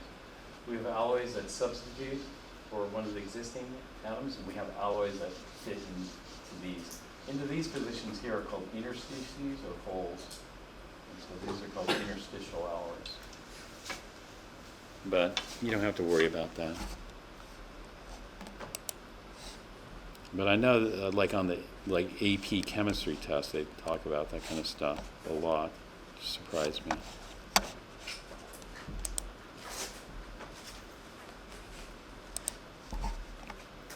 So what we're going to do right now is we're going to look at structure, and then we'll try to get an idea of the shapes of these things, looking in chapter 13.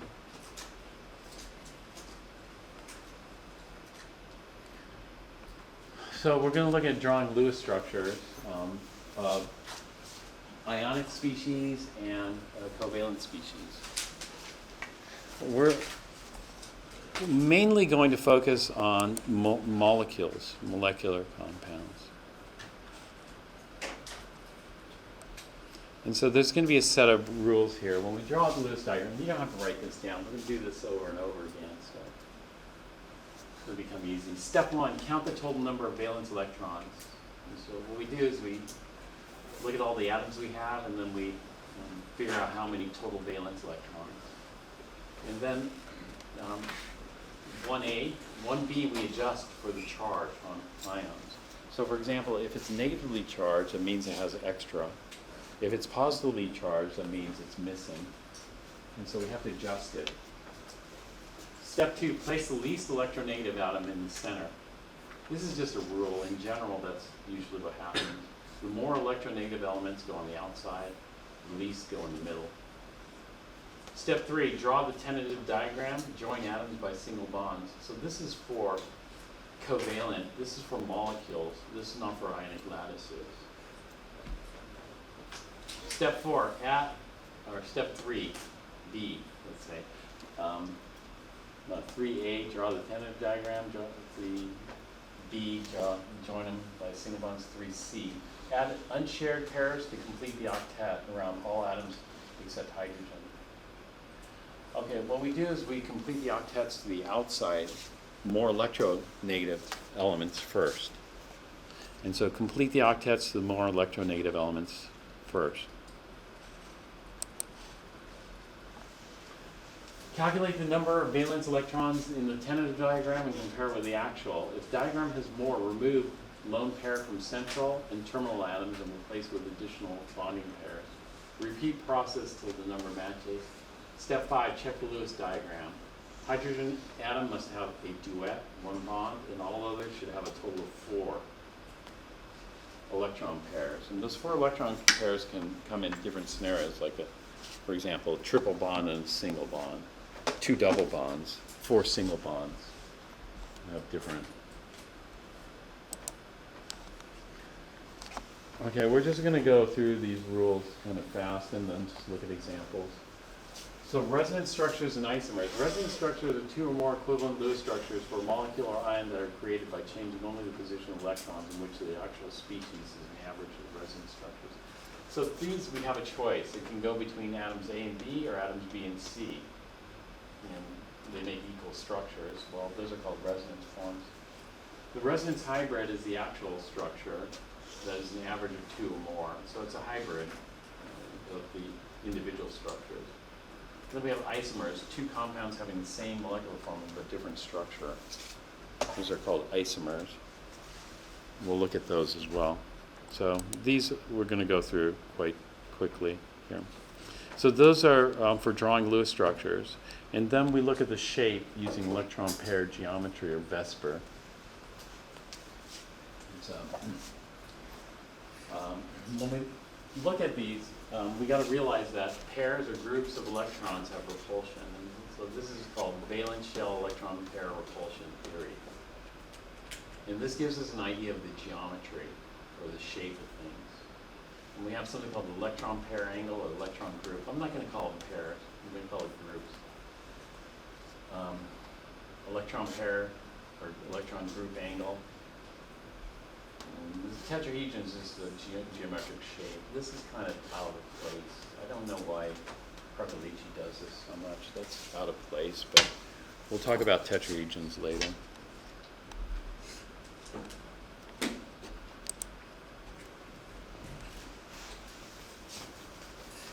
So we'll start thinking about the shape. The 2 things, when we draw Lewis structures, we don't really care about the 3-dimensional shape.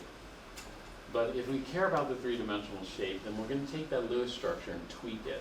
So if I have two groups, to minimize the repulsion between two groups, we need to drop a 180-degree angle between the two groups. That's going to maximize the separation distance between them. And we end up with a linear group geometry here. If we have three groups, then the maximum separation will be given by 120-degree angles, and this is called trigonal planar. This is called linear. Trigonal planar arrangement of the groups will maximize the distance between the three. However, if we have four groups, then the maximum distance between four groups will be 109.5 degrees here. And so all the angles here are 109.5 degrees. And this is called a tetrahedral group geometry there. And so, look at that. We can use balloons to illustrate this. So this is linear group geometry with two balloons. It's going to have 180 maximum separation distance between two groups. If I put a third balloon in there, I'll end up with trigonal planar. This trigonal planar is going to have 120-degree angles between the three groups here. Again, this we're going to do a lot of examples of this. So don't have to write this stuff down again. Now, fourth group we can just bring on top of this. If we bring a fourth balloon here on top, it's going to push these three down. It looks like this. So this kind of looks like a tripod, three legs and shaft of the tripod. But all these are equivalent. So no matter which of these balloons you grab, it looks the same. And so if I grab that balloon and then bring that to the top, it looks exactly the same. And so all these positions are equivalent. And so all the angles are the same. And so it has this, what we call spherical symmetry. It's like a ball. Not quite a ball, but it's kind of like a ball or a sphere. It's got that kind of symmetry to it. So once we do our Lewis structures, then we can look at these. And then it gets a little bit more complex because what do these balloons consist of? If the balloons consist of single bonds, then we get that. If the balloons consist of single bonds and lone pairs, we get something different. And so this diagram we'll look at in more detail later.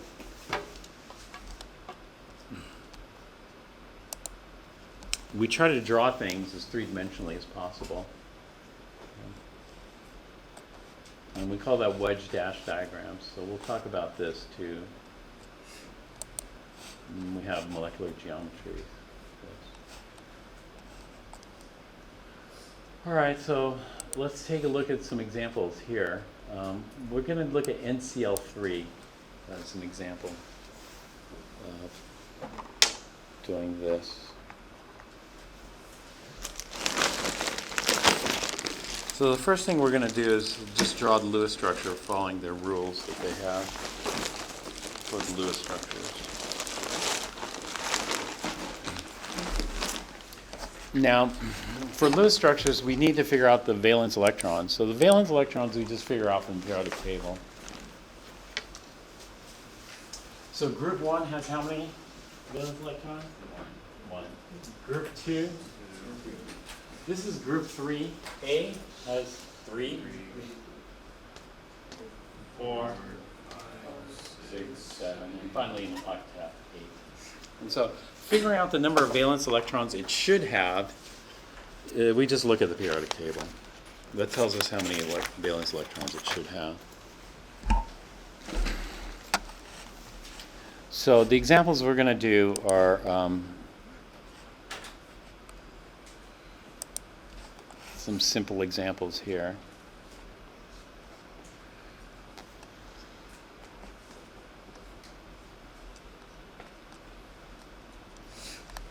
Let me back up here. So I don't care about the shape of this. I just want to do the Lewis structure. Okay, I don't know how I skipped those slides. For some reason I skipped these slides. So let's do ammonia. Ammonia, nitrogen has 5, hydrogen has 1. And so altogether I have 8.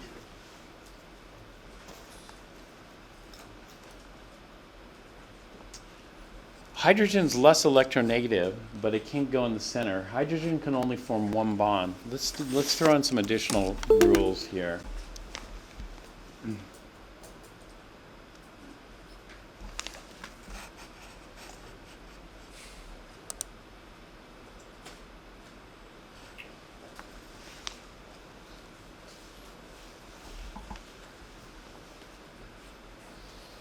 Hydrogen atom is never central.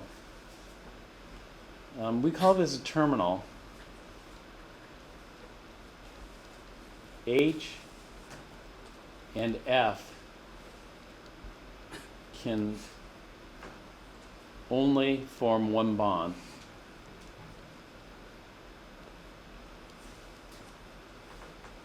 Therefore, these are never central atoms.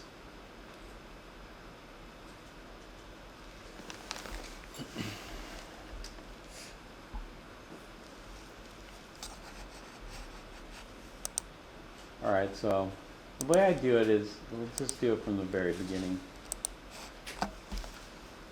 So if I'm given ammonia, NH3, to draw the Lewis structure out, I would start first with counting the valence electrons. Nitrogen has 5 electrons, and then hydrogen has 1, but we have 3 of them, so it's 3 times 1 electron. And that's going to give us 8 electrons. And then the next step is to build the skeleton. I can't put hydrogen in the center. That's the other rule. Hydrogen should go in the center because the least electronegative. The most electronegative is fluorine. And so the closer we get to fluorine, the more electronegative. Now, in terms of electronegativity, let's look at this previous chart. Where does hydrogen belong?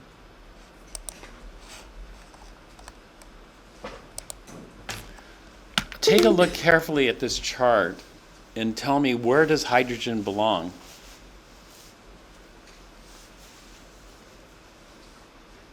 It's right above boron. Right above boron. Is this the same as boron? It's a little bit higher than boron, but it's a little bit lower than carbon. So hydrogen is kind of in the middle of the periodic table. And it's between boron and carbon. And so this is electronegativity. So hydrogen's electronegativity is due going 2, but nitrogen is a 3.0. Nitrogen's closer to fluorine. And the closer we get to fluorine, the more electronegative it is. And so hydrogen is less electronegative, and one of the rules in drawing Lewis structures is least electronegative goes in the center. But then there's another rule that supersedes that, and that is hydrogen can only form one bond, so it can never go in the center, because in the center you need to form more than one bond. If you're on the end, you can just form one bond. Here goes the least electronegative. Yeah, so you throw the least electronegative, and there's another rule. The biggest atom goes in the center, because the biggest atom, if you have that in the center, then it can bond to more atoms without. Which is priority? The size or it's called the electronegativity? Usually electronegativity and size go hand in hand. So they're consistent with one another. So here, unfortunately, there's no choice but to put nitrogen in the center, and then hydrogens are always terminal atoms. That is, they always end here. Now, if I count, how many electrons have I used up? Can you count how many electrons I've used up? It's 6 electrons. But I have a total of 8 electrons, so that means I have 2 more electrons. Now, where should I put the 2 more electrons? Normally you put them on the hydrogens because the terminal atoms get filled first. But what we do is we fill, or we complete the octet to the most electronegative first. What's the most electronegative? Nitrogen. And so we're going to complete that. And so we're going to take those 2 electrons and make a lone pair with the extra electrons. And so we end up with this. So this one gives us what we call as an octet around nitrogen. And each hydrogen has a duet. And so nitrogen has an octet, and hydrogen has a duet. And then we're good. It's like a good structure. So nitrogen is more electronegative than hydrogen. Yes, right. And so this is going to make what's called a polar covalent bond.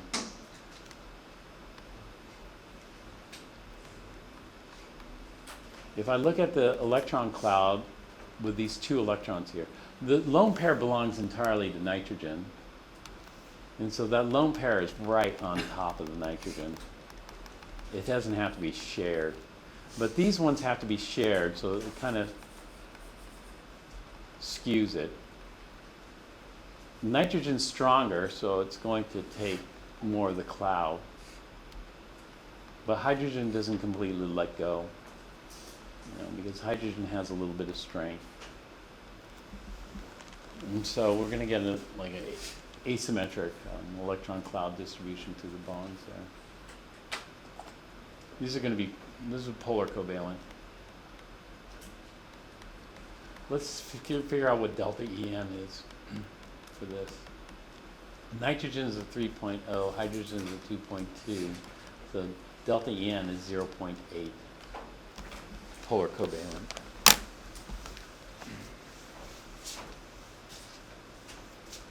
Now, when we do Lewis structures, your book doesn't go into it at this point, but we need to go into this.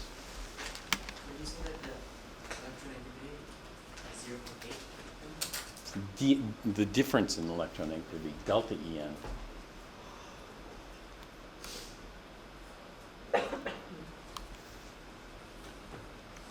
The 3.0 is nitrogen, and the 2.2 is hydrogen.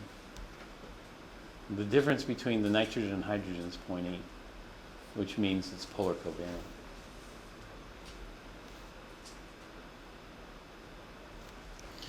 We have to learn the three ways we bookkeep for the electron.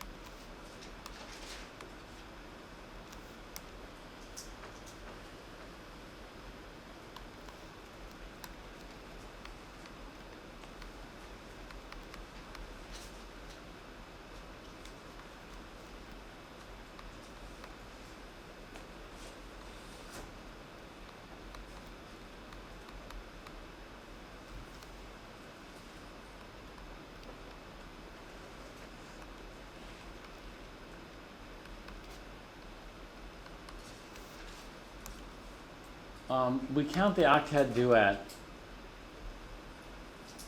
So this nitrogen has an octet, and these hydrogens have a duet.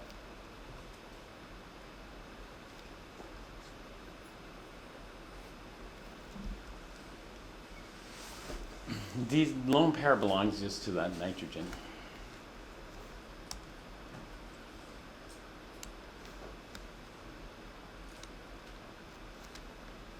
The next way we count it is by a formal charge.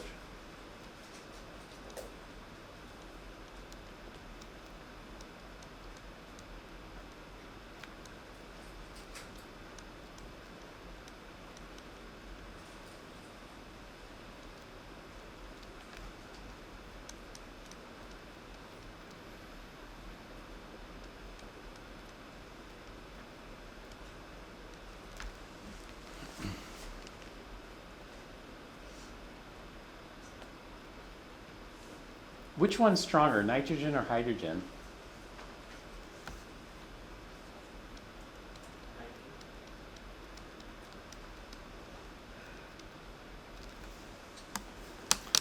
So in reality, nitrogen's stronger, so it's shared unevenly. but when we do formal charge, we're going to assume it's shared evenly. And so 50-50 sharing just means it's a split. So these two electrons are not shared. And so those two electrons belong entirely to the nitrogen.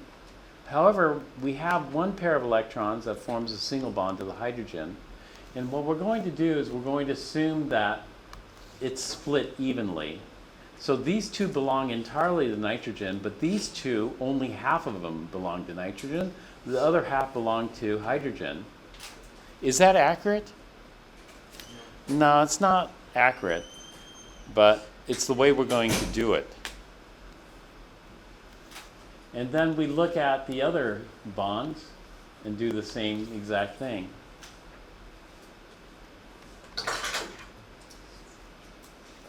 So each of the bonds, we're going to just go ahead and split them evenly.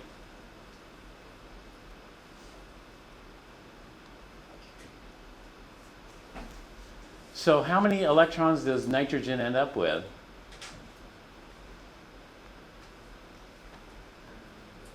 5 electrons.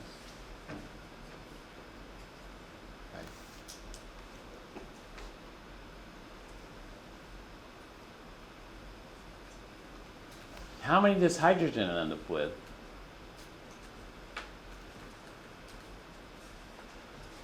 3. For each one, 4. 1.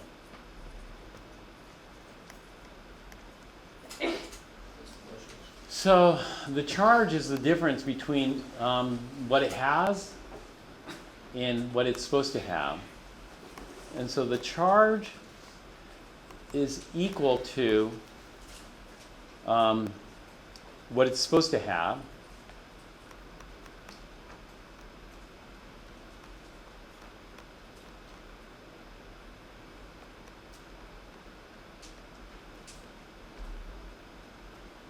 Minus the number of electrons in structure. So for example, how many valence electrons does nitrogen normally have? 5. How many does it have in this structure? 5. And so the charge is 0. Formal charges we circle. And so the formal charge here is 0. But normally we don't write 0 because there are a lot of 0 formal charges. Okay, this is for nitrogen. How about the hydrogen charge?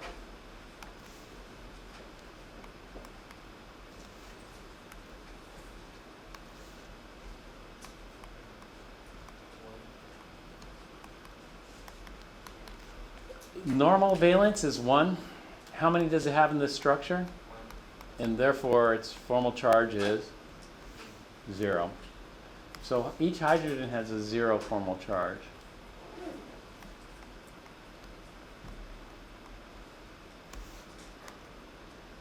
And the nitrogen is a 0 formal charge. So usually the numbers are 0 okay, to rebalance it out. Yeah, it's nicely balanced. A 0 formal charge is good.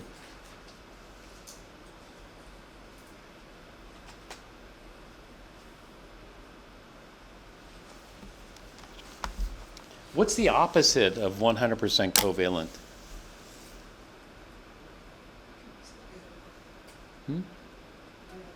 Yeah, right.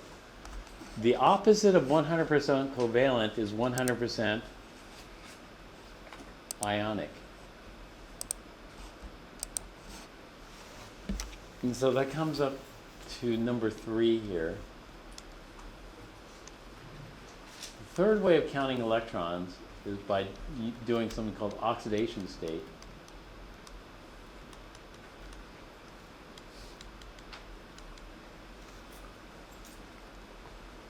Oxidation state is the charge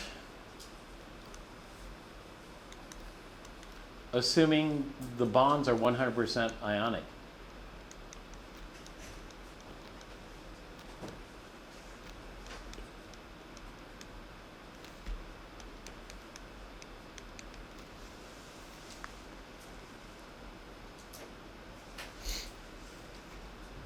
In other words, winner take all. Who's the winner? The winner is the more electronegative species. So let's divide up the electrons again, but with the opposite assumption.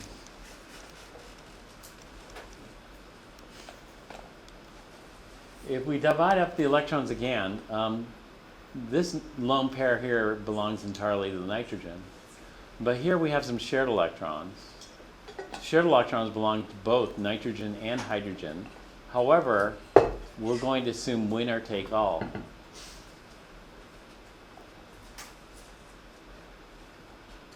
And so how many electrons does nitrogen end up with now? 8 electrons. And so the charge for nitrogen, in other words, we call it the oxidation state of nitrogen, is equal to its normal valence, 5 electrons, minus how many electrons it has in the structure, 8, minus 3. And that minus 3 we put in parentheses. So the oxidation state of nitrogen is minus 3, its preferred charge. But how many electrons does hydrogen end up with? The hydrogens end up with, no, not 1, none. And so the charge on hydrogen is equal to its normal valence minus how many ends up with this in the structure, 0. And so it's plus 1. And so the hydrogens are plus 1, nitrogen is minus 3.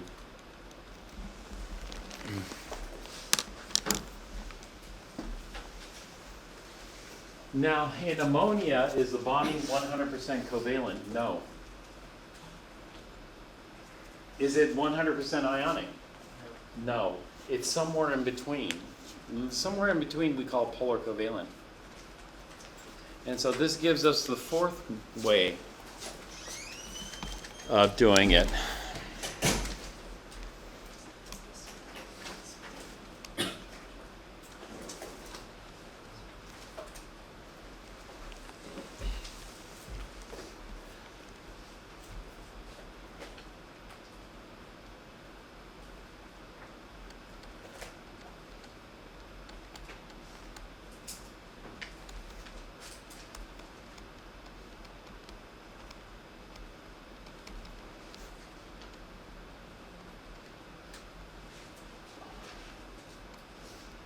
Over here we call it partially ionic or partially covalent. I'll just call it partially ionic.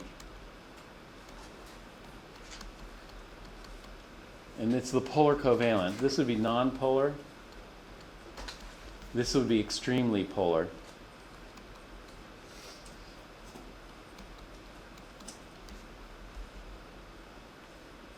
This would be polar. Partially ionic. And so what we do here is it's not a full minus 3 on the nitrogen, and it's not a full plus 1 on the hydrogen. And so what we use is we use these symbols, delta minus on the nitrogen and delta plus on the hydrogen. So this is kind of what we talked about earlier. Delta minuses and delta plus. And so what we have is we have something in between the two extremes, 2 and 3.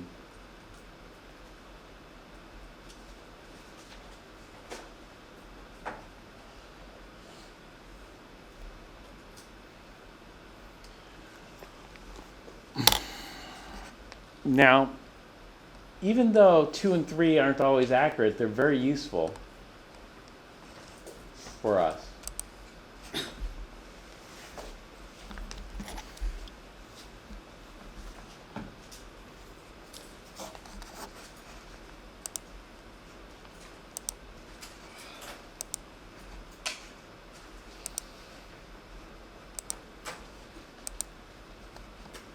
So do you guys want to take the nomenclature quiz today or Wednesday? Wednesday. Okay, if it's Wednesday, there's going to be a certain time limit. I don't know. It's the nomenclature is the same number, 40 plus. How much time do you need for that? You think 30 minutes? 30, 40 minutes maybe. All right. Yeah, well, then we'll do it Wednesday.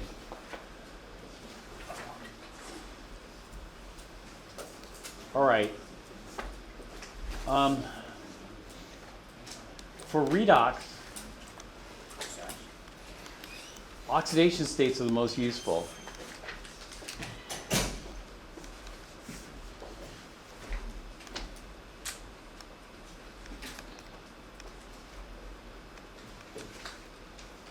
Even though they aren't entirely accurate. And so if we look at ammonia here, what are the oxidation states? The oxidation states are -3 on nitrogen. And so what we say is that that's electron rich, -3. Ammonia should burn. And +1 on hydrogen. And what we do is we compare oxidation states. You can compare oxidation states with oxidation states. So these would be like say oranges.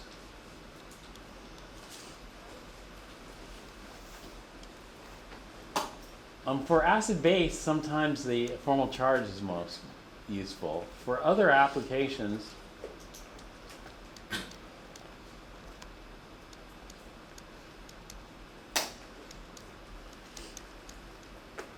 the other applications would be Lewis structure, stability,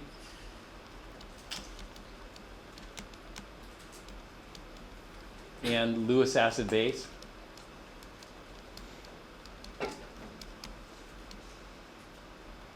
Formal charge is more useful.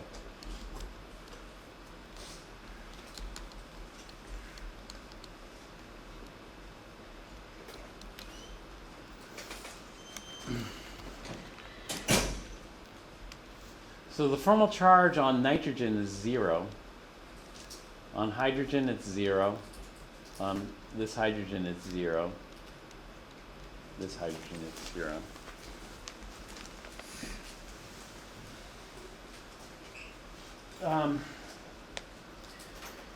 We'll call these apples. And so never compare apples to oranges because you're looking at different things. So, for example, is the charge on nitrogen -3 or is it 0? We don't compare apples to oranges. We compare oranges with oranges and apples with apples, but don't compare apples with oranges. These two charges represent two different things, and they're both very useful. The reality is this.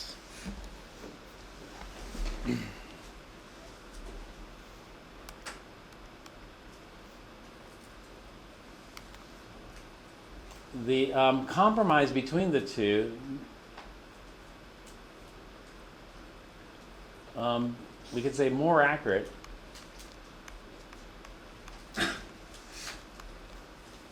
but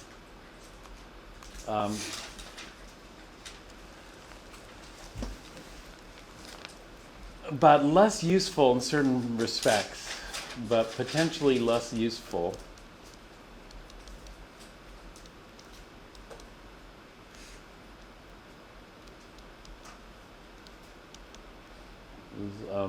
The partial charges.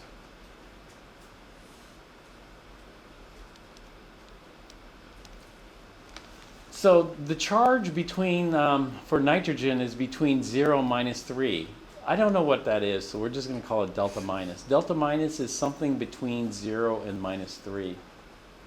And the charge on hydrogen is somewhere between 0 and +1. We're just going to call that delta plus. This is delta plus and delta plus. And so it's some number between these two extremes. We know what the limits are. You know, it's greater than 0 but less than -3. So it's within that constraint for nitrogen, and it's between 0 and +1 for hydrogen. And so we know what the limits are. but we don't know what the exact number is. We can figure out what the exact number is by using quantum mechanics to get an idea of what the charge is. But it's also useful for certain applications. But for redox, delta plus and delta minus aren't that useful, and formal charge is worthless. For redox, oxidation state is it. For other applications, oxidation state is worthless, and the other ones are worthwhile. And so we pick and choose which ones we want to do.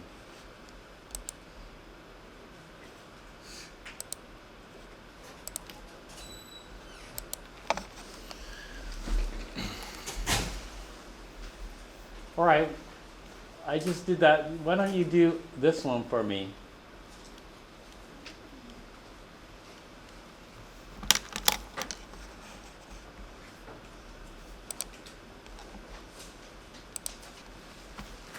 So once you're done with ammonium, do NH2 minus. Can anybody name this one? I have written down all of them. Nitrogen.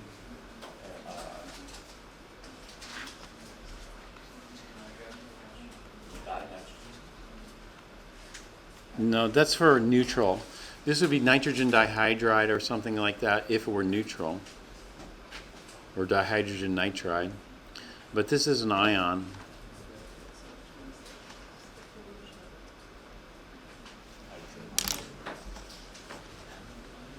Amide or amide. Discuss these here. So for ammonium, I would just go down the list. So for nitrogen, it's still 5 valence electrons, is in group 5. And then I have 4 hydrogens. Each hydrogen would be 1 valence electron. So that gives us a total of 9. However, I have a +1 charge. A +1 charge means we have to subtract 1 electron from the total. And so I have 9 minus 1. That gives me 8 electrons total here. Now, I can't put hydrogen in the center. Nitrogen has to go in the center, and then hydrogen has to be what we call terminal atoms. So what I'm going to do is I'm going to put nitrogen and then the 4 hydrogens attached to it like this. But when I count the electrons, I have 8 electrons here. How many electrons do I have here? 8. And so that's good because now I have an octet around nitrogen and I have duets around hydrogen. And so we're good. Now, as far as the charges go, well, this is the 3 ways of counting. The first way is octet duet, so we're set.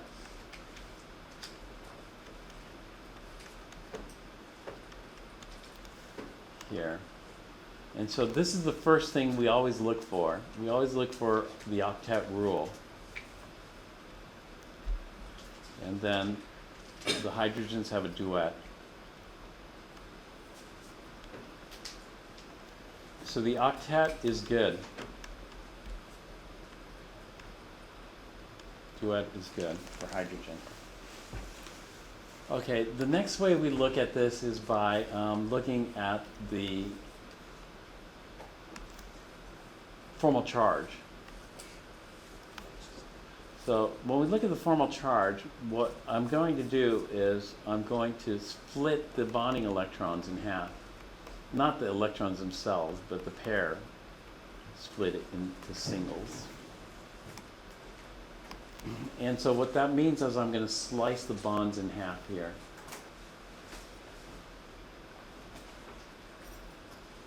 If I slice the bonds in half, then that means one of the bonding electrons goes to this nitrogen and the other goes to the hydrogen.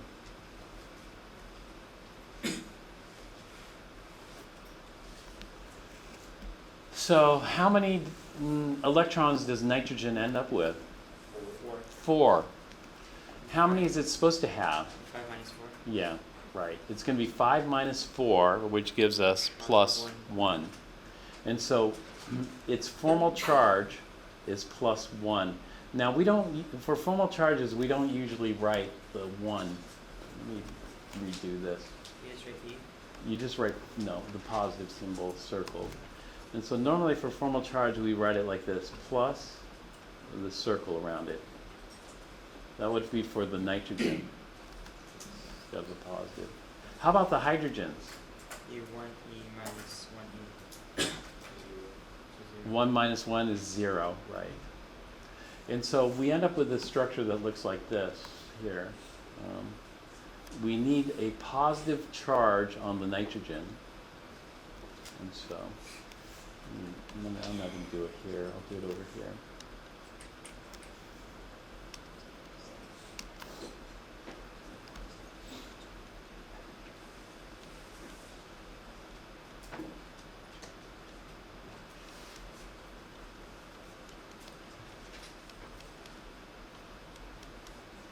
Now, this would be it here.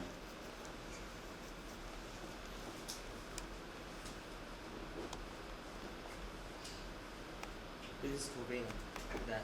It's covalent, but the bonds to the hydrogen are covalent. I can make an ionic or example. The bonds in this polyatomic ion are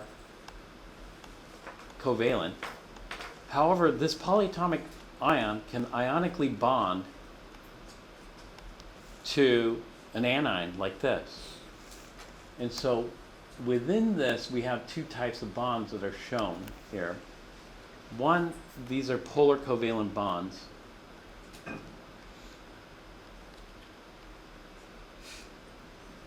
And then two, this would be an ionic bond here.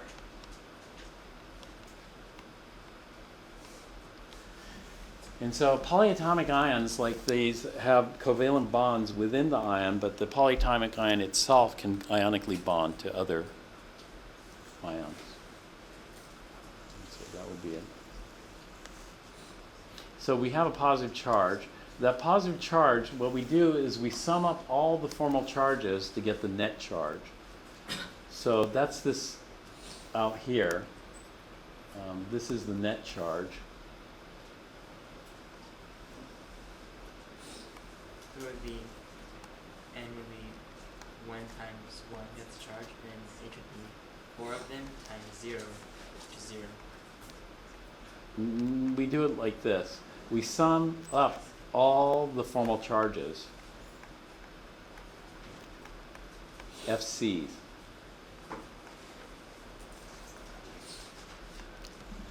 So this is plus 1, 0, 0, 0, 0 gives us plus 1.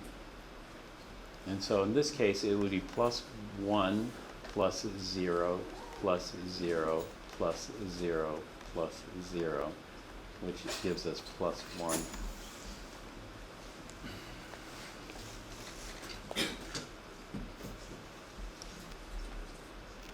All right, this is formal charge. Formal charges we circle.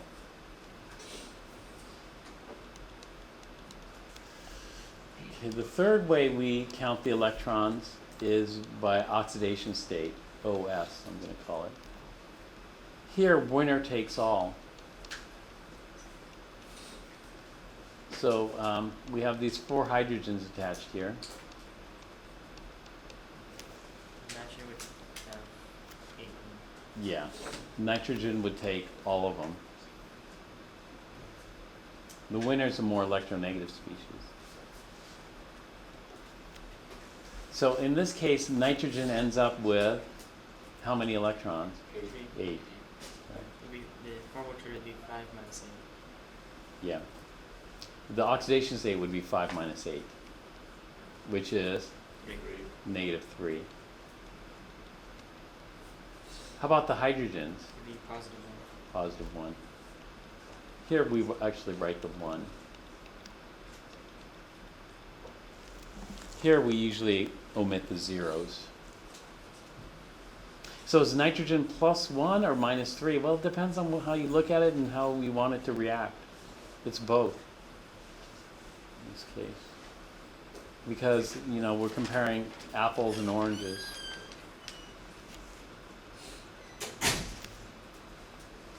So this would be oxidation states here. So the oxidation state of nitrogen is minus 3, and the oxidation state of the hydrogens is plus 1.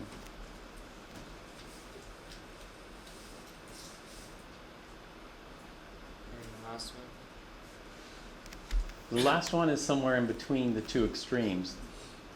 You know, this is the extreme on the left, this is the extreme on the right, or vice versa. And so what we want is we want some kind of compromise here.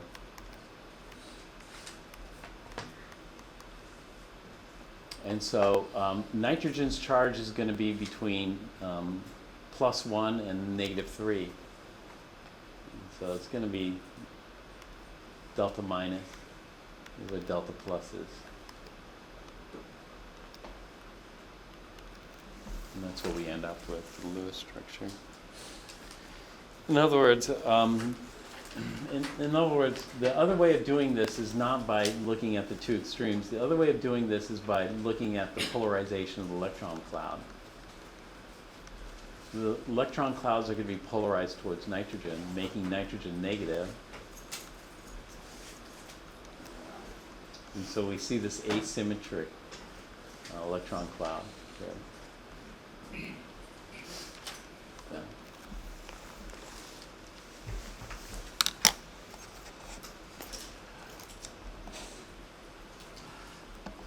Ammonium, is it an acid or a base?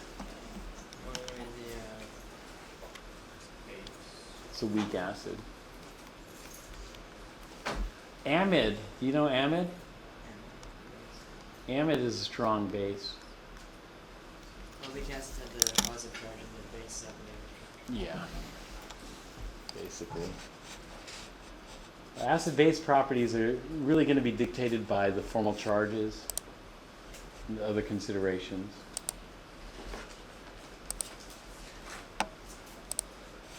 Whereas redox is dictated by the oxidation state.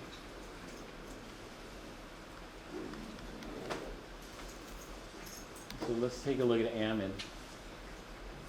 Just to say it again, acid base are dictated by charges, and redox is dictated by oxidation state. Formal charges are very important in acid-base chemistry, but not in redox. In redox chemistry, oxidation state is most important. So nitrogen has 5 electrons. Hydrogen has 1, but we have 2 of them, so that's 2 times 1 electron. And then we have a -1 charge. -1 charge means extra electron or, yeah, it's going to be +1 electron, 1 extra electron. And so this is going to give us 8 electrons again. And we're going to throw the nitrogen in the center, like this. But if we throw the nitrogen in the center, how many electrons have we used so far? 4. And that means we have 4 more left over. I can't put the 4 more left over on the hydrogens. I have to put them on the nitrogen. And so this is the structure we end up with. 2 bonding pairs, 2 lone pairs. When I look at this structure here, we take a look. What is the formal charge on this nitrogen? Formal charge is 5A minus 5 minus how many does it have? It has 2, 4, and then half of these. 6. 5, I'm gonna say 6. and then half of these, 6. So it has 6. So 5 minus 6 is -1. So the formal charge is negative. Here. Actually, let's do a different color.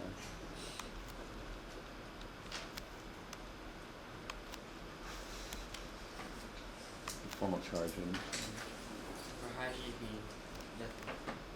Hydrogens would be 0. So we have a negative charge on the nitrogen. That's for sure. How about the oxidation state? That would be -3 charge. Yes. So the oxidation state is -3 on nitrogen and +1 on hydrogen. +1's on the hydrogen. That would be the oxidation state. Now, the net charge is the sum of the formal charges or the sum of the oxidation states. So if I sum up the formal charge, I have 0, -1, plus 0, which gives us -. If I sum up the oxidation states, I have +1, minus 3 is minus 2, plus 1 is minus 1. So the net charge in this case is the sum of the oxidation states.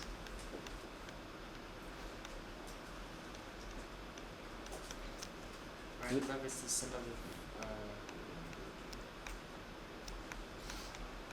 Of the formal charges. It's going to be negative 1 because the 2 positives and the 2 no. All right. That's a net charge. And so, in other words, this is just an ion. It's the amide ion. And the amide ion, even though these are covalent bonds holding the hydrogens on there, this amide ion can ionically bond to things like a sodium ion. So if I have a sodium ion here, I can form sodium amide. This would be an ionic bond here, and I'd have a lattice. Within the amide ion, I have covalent bonds here, holding it together. And so this is sodium amide.